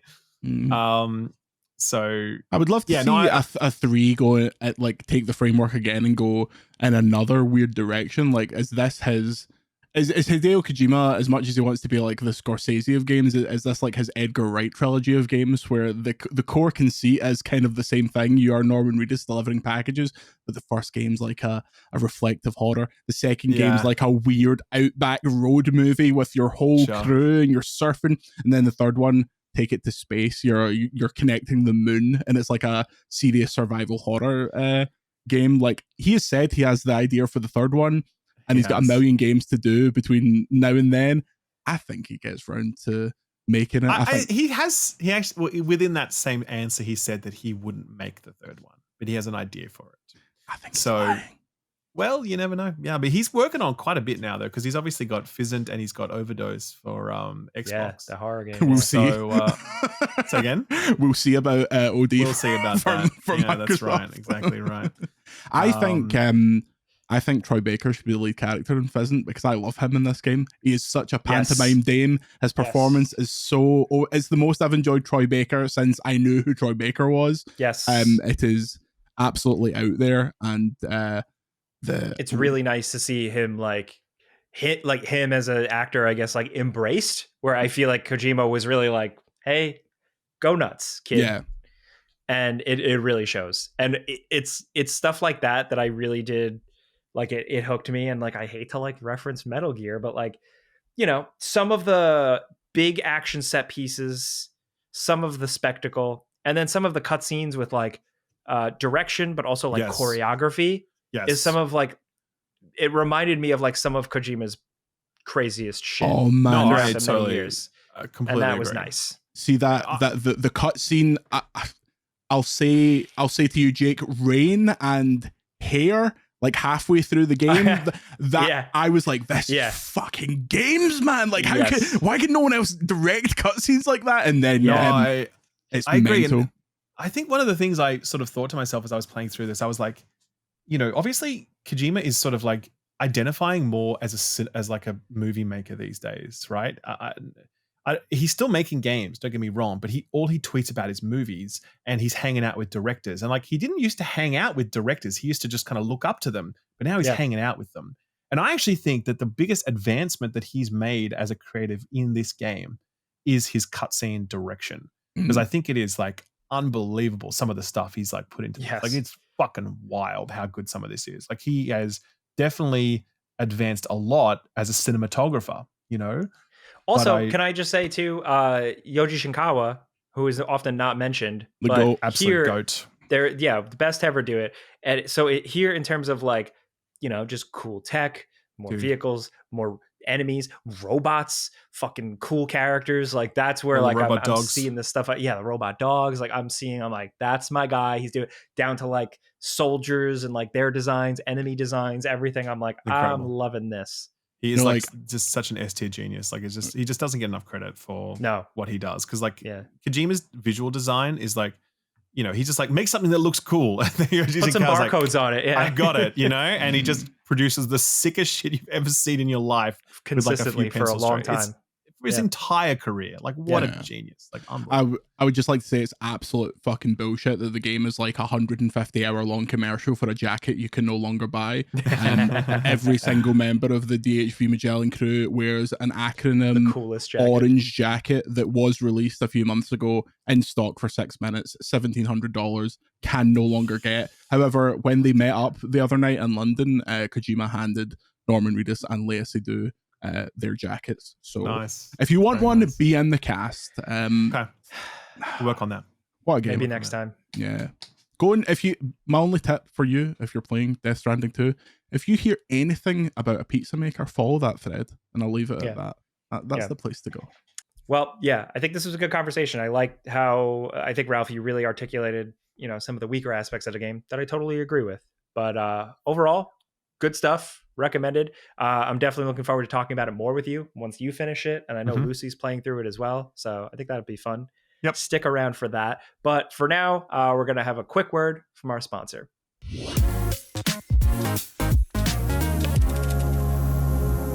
All right, Jake. So Factor is sponsoring this podcast, but yes, sir. They are not in Australia. So I don't have Factor, but you do have Factor. So tell me about Factor.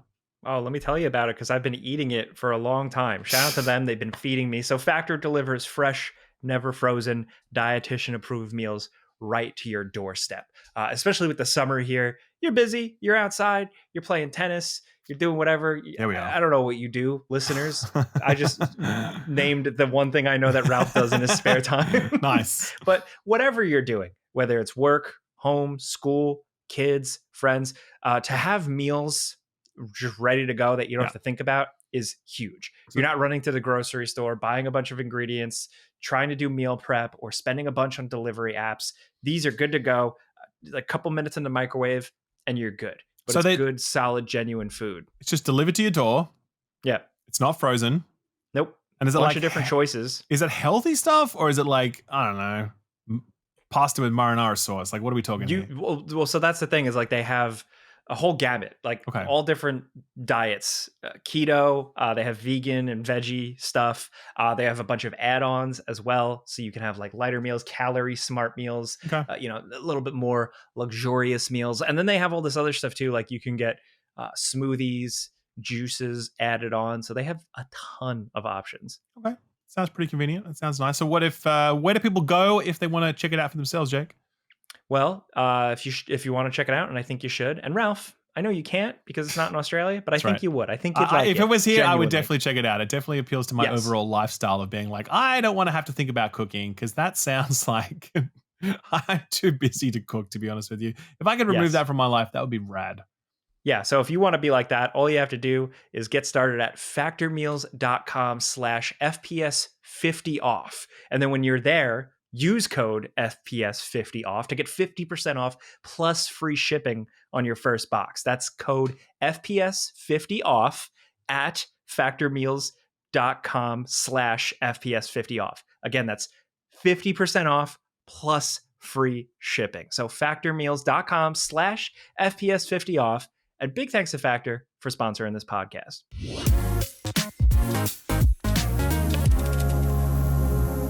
All right, we're back. And what else have we been playing?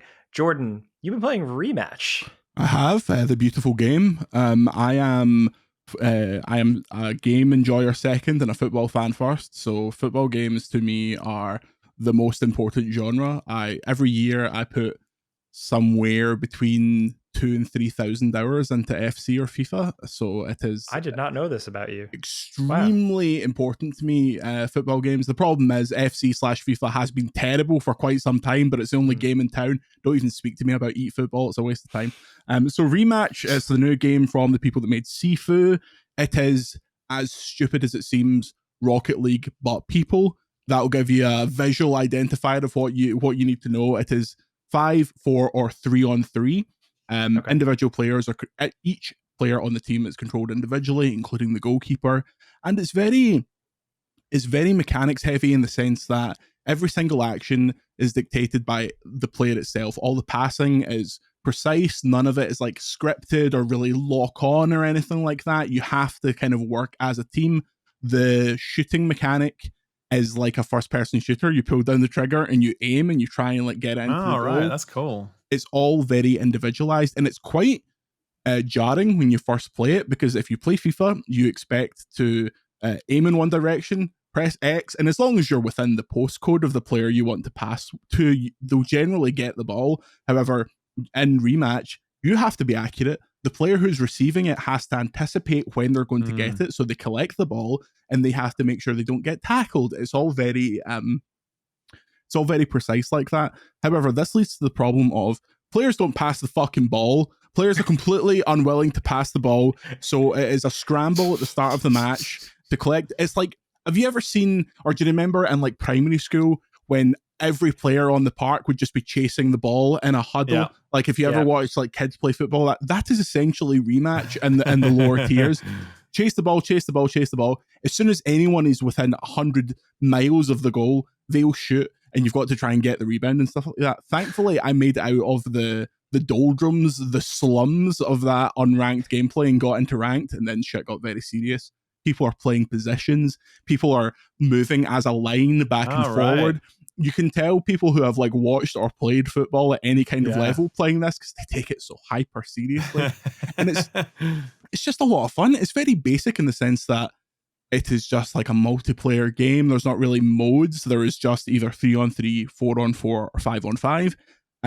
It's not grossly monetized. They have cosmetics, as you would expect. You can pay to play as like a couple of famous legendary players, but it's just a really nice detox from everything else. It is so reminiscent of early Rocket League, to the point where I was surprised it wasn't on PS Plus. I think it's on Game Pass.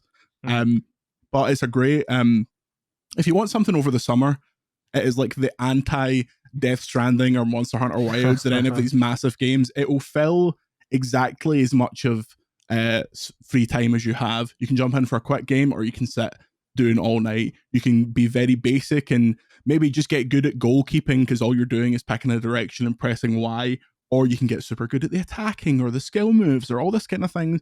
I wonder how someone would find it that isn't like intimately familiar with football and really cares about it and kind of understands tactically. Like, I assume there is a ceiling there, but I'd be interested to speak to someone who played it that doesn't know any of that stuff. But for me, it's got me off FC. FC is really terrible, really terrible. The whole franchise has been terrible, and yet they've got millions of hours and thousands of pounds out of me.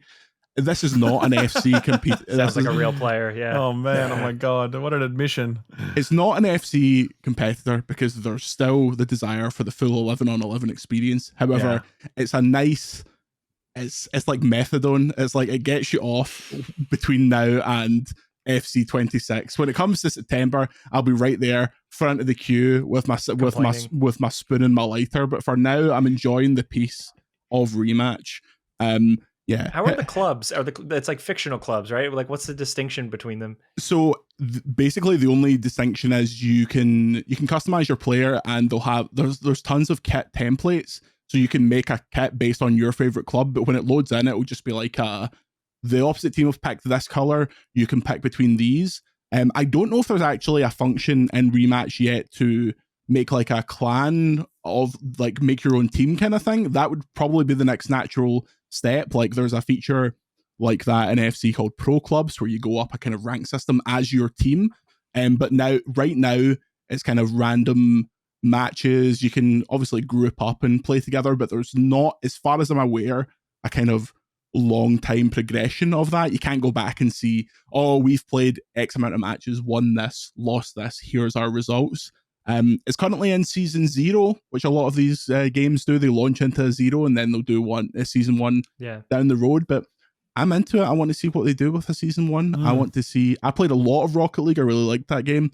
I don't know if at this point in my life I have the time for another one of these games, but I'm enjoying it for to get good at it and like stay good at it. Yeah, like as soon as the meta changes, which has already started, because there's players on TikTok who have found a way to like cross the ball, so chip the ball in like a lofted pass to themselves. So they'll chip it up and immediately go into the shooting animation, which tricks the goalkeeper and tricks all of the players. So it's Oh man, it has already been meted to death, essentially. Yeah.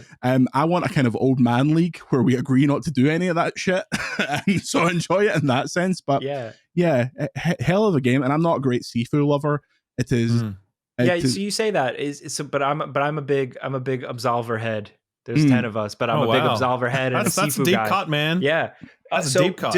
So when I saw the game revealed, I was like, oh, this actually makes sense for them. Like, do you feel that DNA from their games? Like, I know you only have some experience, but certainly the precision and the intentionality. Like, you can't just button mash. You have to know what you're doing, and it feels great to execute what you want to do in a game, in like a match. And I feel like the game, it never takes control away from you. When you fuck up, it is your problem, or it's another player inflicting that on you because they have mastered the actual mechanics better than you. There is not a third party, like is the problem in fucking FC, where just this random roll of a dice decides who gets the ball after a tackle. Like, the ball is a wild and free object like it is in normal football. If two players smash into each other, the ball is gone. Like, that is what it should be. Whereas in FC and games of its ilk, the ball is essentially a magnet that you pass between each other. Like, it's a totally different experience. It is the most,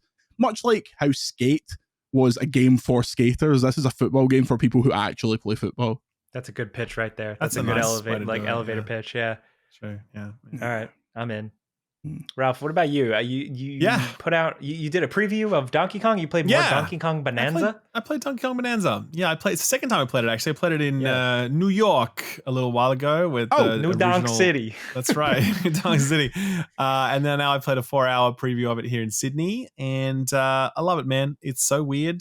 It's from the same studio that did Odyssey, but we don't know if it's the same team or not, or if it's like a sub-team. That's the whole speculation going right now. I'd be surprised if it was the same team, because I'm sure they've got to be working on a Mario game, right? Like, that just makes sense, but we don't know. Either way, it is so odd because, you can literally just punch holes through the entire level. There are some things Red that you Faction can't. Bonanza. Red Faction, and then there's obviously yes, Red Faction Gorilla. That's the gag.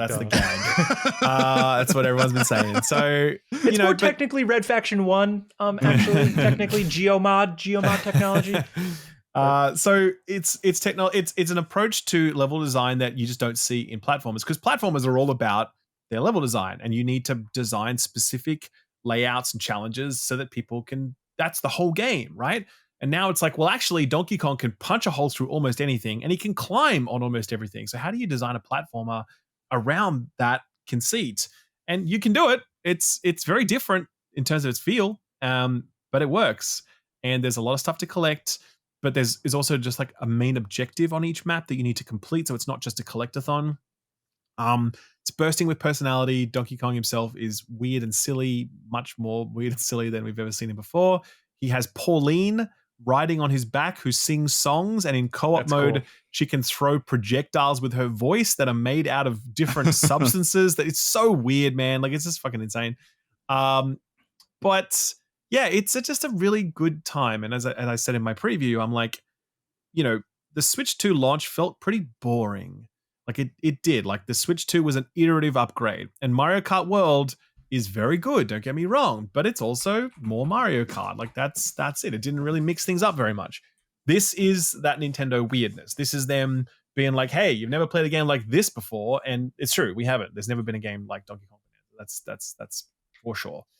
So had a great time with it. Downsides, frame rate, not great. Here we go again. Get the Switch 3 out. Come on. That's right. I'm sympathetic here because this is kind of that voxel-based technology that's going to be very taxing on a CPU. The CPU in this machine is not strong. This is a topic that's always tricky to talk about because some people just feel like there's never an excuse, and you should always, any frame drops in any game on any device is unacceptable, and developers should build within the constraints of the hardware. And I get that, but I'm also just like, well, Tears of the Kingdom was still a masterpiece, even though it ran like 15 FPS when you were using the Ultra Hand building thing. Like, those things, both of those things can be true, right? So I'm always sympathetic to Nintendo. They've sold us a handheld. Like, that's it. This is not a PC. It's not a console. It is a handheld device. And so its performance flaw or ceiling, excuse me, is naturally going to be lower. But Nintendo is still trying to push to the absolute limits of what that hardware can do with their game design. And I'm okay with that. I'd rather they be a little cheeky and take some risks and push things a little too far than not do that, you know what I mean? And play it a bit more safe. So yeah, I mean, I do forgive Nintendo a lot when it comes to that sort of stuff. So no, he's shilling. That's the thing. I was like, Nintendo fucking sucks. I'm like, do they suck though? Really? On a day like today, let's ask ourselves: do Nintendo suck that badly? I would wager they don't. Anyway, and the other part was the camera. The camera's funky, man. It's a lot. It's a lot. Funky to take Kong. Funky. Oh, hey. It's just, it whips around really fast because you're just terraforming the environment so quickly. Donkey Kong moves so fast. The camera can't possibly keep up with all of that. So it's quite janky. It's a very different feeling game to play because most platformers, they frame the action quite cleanly and, you move with a certain pace that's not too fast. It's sort of, it's a kind of a measured pace. Whereas this, it's just so frantic and it's just so... I think some people are going to find it stressful or overwhelming. I definitely saw that in my comment section. People were like, hey, man, this looks fun and all, but watching this footage, I just can't do this. Like, this just looks too much. And I knew that people would feel that way about it because, as I was experiencing it, I was like, whoa, this is a very different vibe than what most platformers typically achieve, So yeah, your mileage may vary on that, but I really liked it. And it's out on July 17th or whatever, so not long to wait now. And I think Nintendo has a pretty good catalog coming up before the end of the year because they've got this, Kirby Air Riders is Pokemon, this year as well. Metroid is this year if it doesn't get pushed because we haven't heard much about that, and I'm a bit surprised, but we'll see. And obviously a new Pokemon game, which I don't give a shit about, but millions of people do. Millions of weirdos like Jordan do. Is it going to look like shit or ass? Absolutely, man. Shit or ass is a good way to do it. A good question. The patch for Scarlet and Violet looks excellent, and I think it does. Anyone who doesn't think that is ignorant in the highest. It's better than that shitty Mario Kart world, let me tell you. Okay. I wish Donkey Kong was the launch game instead of Mario. Because I wanted a launch game that I could sink my teeth into, and Mario Kart World is fine, but I have stopped playing it and may never play it ever again. And as a result, I'm not really playing my Switch 2. Let me tell you about this game called Fast Drive Fusion. Is it Fast Fusion? Is that what it is? You're obviously a big fan. I keep obviously jumping into that. My $20 little F-Zero game. I keep jumping into it. Because once you get to a point and you get a good combo, build combo of your car thing, and if you time a jump just right, you can break the game. You can jump over half of a course. Once I figured out I could do that, I was like, I love this game. So my options are Mario Kart, a racing game, Fast Fusion, a racing game, or F-Zero on GameCube, also a racing game. I am overwhelmed. Or Cyberpunk. I have played Cyberpunk to death, and it is a vastly overrated game, so I'm not playing that again. Dude, let me tell you about a game coming soon. Tell me. Arms, but in a wheelchair. Arms, 2 legs. That game is £16. I don't know that that's actually accurate. Given the nature of this title, I'm not sure that title is accurate. I think, based on Welcome Tour, that Drag and Drive is going to be an anti-game. They're going to let you play 3 versus 3. You're not allowed to call it wheelchair basketball. They're vehicles, even though they are wheelchairs. There's clearly wheelchairs. I think it will be that game mode, nothing else, no different arenas, no different skins. It will literally just be that. $16.99, please. Thank you very much. Donkey Kong's also, just out. Got on with that. Also, the game is in black and white for some reason. Right? Why does it look like that? What is this? It's so weird, man. It should be colorful and awesome and cool, but Destruction All-Stars, my favorite PlayStation 5 exclusive. I'm still playing. You two still playing Destruction All-Stars? Yeah, still getting games. Absolutely, every day. No, for sure. Yeah. A lot of big destruction heads in the FPS community. That's right. That's always remains installed on all my devices. Of course. Speaking of installed on all your devices, Ralph, what is MTG Draft? You have that written down in our notes. Yeah, I've been playing some Magic the Gathering Draft. taken some feedback from draft is when, so basically like Magic, you can build like decks from the cards in your collection, whatever else. But then draft is a mode where you basically have to open new packs and you build a deck from what you get. And then you have to play that out. So in Magic Gathering Arena, the online version, you basically get like, you buy in, right, to be able to play. And you get some like, it costs like, I don't know, $5 or whatever. And then you basically, you get a whole bunch of packs, you crack them open, you build your deck, and then you play it out. And I have had a lot more fun playing that than playing Standard, because Standard was that one with the pre-constructed decks where you just choose the most overpowered cards and the games are over in like 3 turns because all the balance is busted. But so it's like a $5 buy-in per pay. Yeah, so per play, yeah, but you can also keep those cards virtually. You do. You get to keep them, cool. But also you also can, if you win, you can earn enough gems to buy back in for free, essentially. So there's that loop as well. But yeah, like it is a buying, because you do keep the cards, you are buying in that way. And I haven't played as much of it as I would like to because of the fact that there is a buy-in, and I would love to just be able to play a draft mode that is just free. But they don't offer that in Arena, at least not that I'm aware of. Maybe there's like, because there's so many different modes that you can play in Arena, by the way. Like if you boot it up, you're going to see, like, you might imagine that there's like 3 buttons you could click for different modes. No, there's like 12 or 15 different modes you can play on Arena at any point in time, and that changes based upon like special tournaments they run or whatever. So my point is that I think draft is only available as a buy-in mode. And I've played some of it. I played a lot of it, in fact, while I had some tokens to burn. And then I bought in a few times and I was like, okay, cool. I've had enough of this. But I really enjoyed it a lot more than Standard. I really did. And, the Final Fantasy decks are really, the cards are really cool. The decks you can build with them are really fun. They're so cool, man. Yeah. I open them and I look at them. That's right. Yeah. So I've had a really good time with it. I played a little bit of Magic with one Queen Bother or Lucy James at SGF. It's one of the last write-ups I have to do for Summer Game Fest. And having someone sit there and lead you by the hand through a game, I was like, this is really good. I'm a card carrying Pokemon TCG player. I go to like pre-releases and I do drafts, and it's the same thing. Like you're buying in, you're getting the cards and stuff. But really, really enjoyed it. The Magic, the Final Fantasy stuff, I'm buying packs whenever I see them just to look at the art and go, man, my God, some of these games are absolute mints, but some of them are really good. Still haven't pulled a single Clive card. I know, me too. Nightmarish. I was at Scotland Card Show over the weekend looking to buy a Clive card, and one of the guys had like the full art that's in the collector's booster, and he was like, yeah, someone's already bought it, it's like £400. I will FaceTime the guy who voices him right now and show it to you if you just give me this card. Yes, exactly. So does the app version of it have the most recent cards? Like it has all the Final Fantasy stuff in it? It does. Interesting, funny story, because they're going to do later in the year a Spider-Man release, like a Spider-Man thing. Don't tell me that. Which I'm actually like really, no one is, and like, because I'm only just like kind of new to the management, to the Magic community.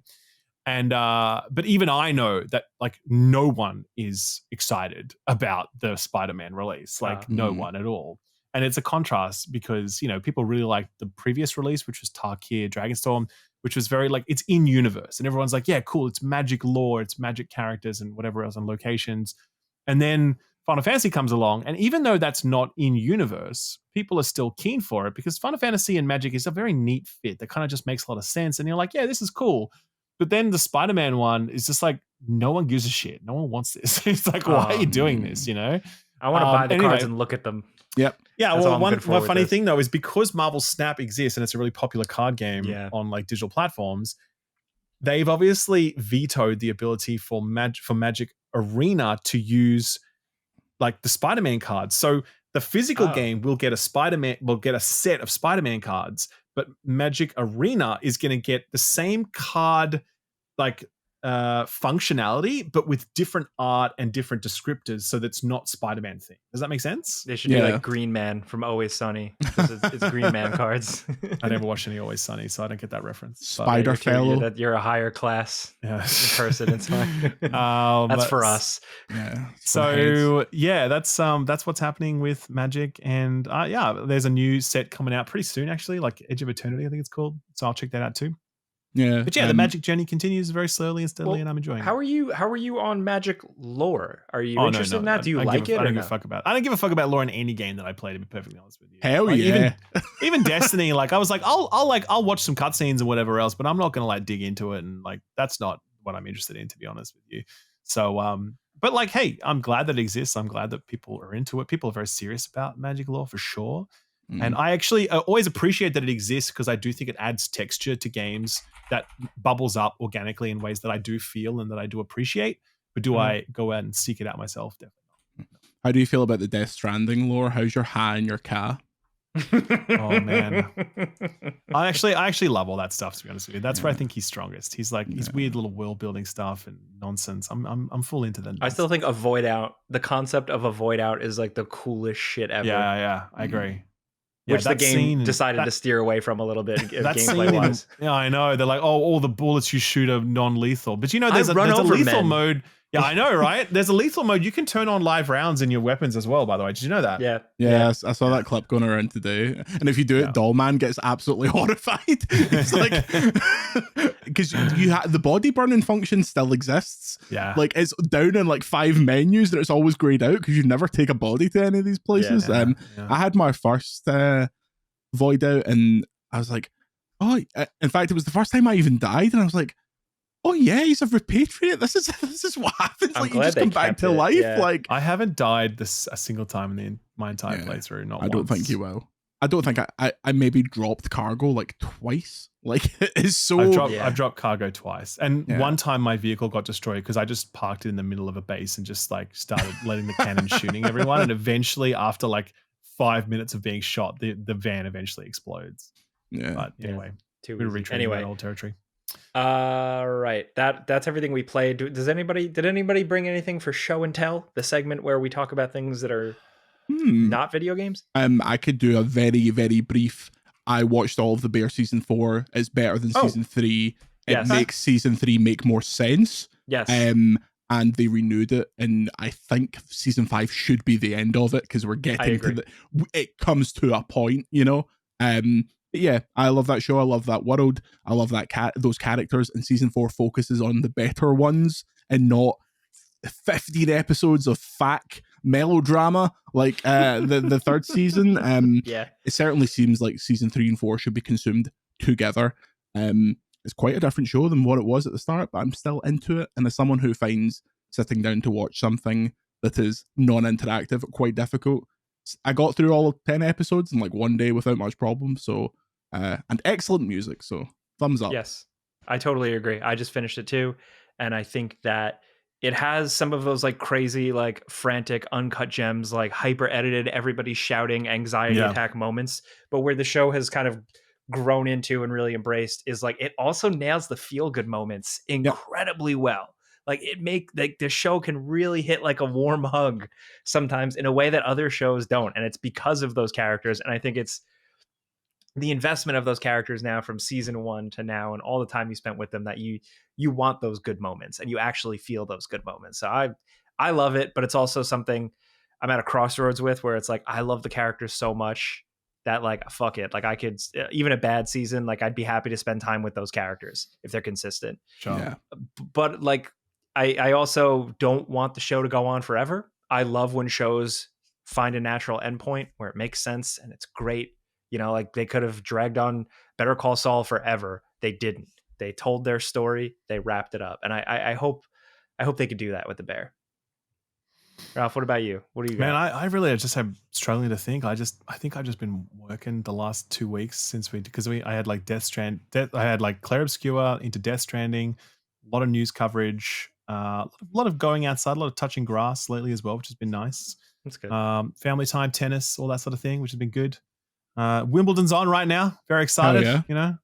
That's it, and that's cool. And that's all I really got. Sadly, look. I tell you what, though, I'm actually really excited because July is pretty clear. There's not a lot coming out this month, and that definitely allows me to reconnect with other interests other than just working all the time. And I'm looking forward to that actually. Should we have connected? That's the question. Should we have connected? I think the answer to that, Jordan, is no, and that's yeah. But as the song says, I'll keep coming. Which song is that? The Death Stranding song.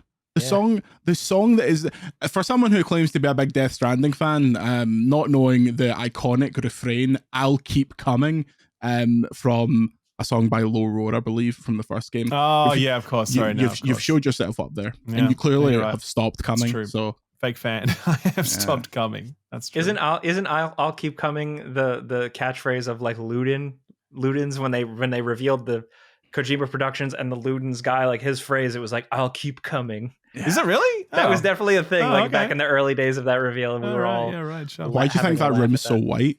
Anyway, wow. Guy. Oh man, Jordan, look, guys, it is 10 to 3 in the morning. Yeah, I'm spent. Yeah, thank you for spending time with us. It was an absolute pleasure, man. Always of course, good to have you. Always good to see you. Love your work, all that. So where can people find you?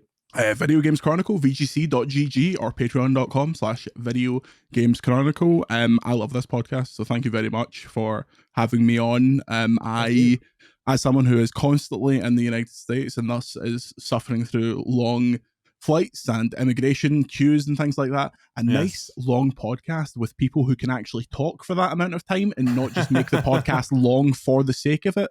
Wonderful. The podcast that you guys recorded, I believe it was just after, it was either Jake had already done the Tony Hawk event or just landed for it or something like that. Oh yeah. It was just after you came back for Death Stranding, actually, Ralph. Listening to that in the immigration queue and knowing how exhausted you all were, because I was texting Lucy about it. I was like, this is some good podcasting. The fact that they're still able to keep up the conversation. And yes, I will come on any time. And I think if you need to remove Lucy, there is another charming Brit sitting right here. This is the same pitch I gave Jeff Keighley. We will take that under advisement. Thank you. Thank you, sir. All right, well, with that, I'm Jake Baldino. I forgot my name for a second. I'm Jake Baldino. You do that quite often, actually. I'm not really that good at this. Either way, thank you guys for watching. Rate us on all your favorite podcast platforms and YouTube platforms. But that's it. Tie your shoes and go to bed.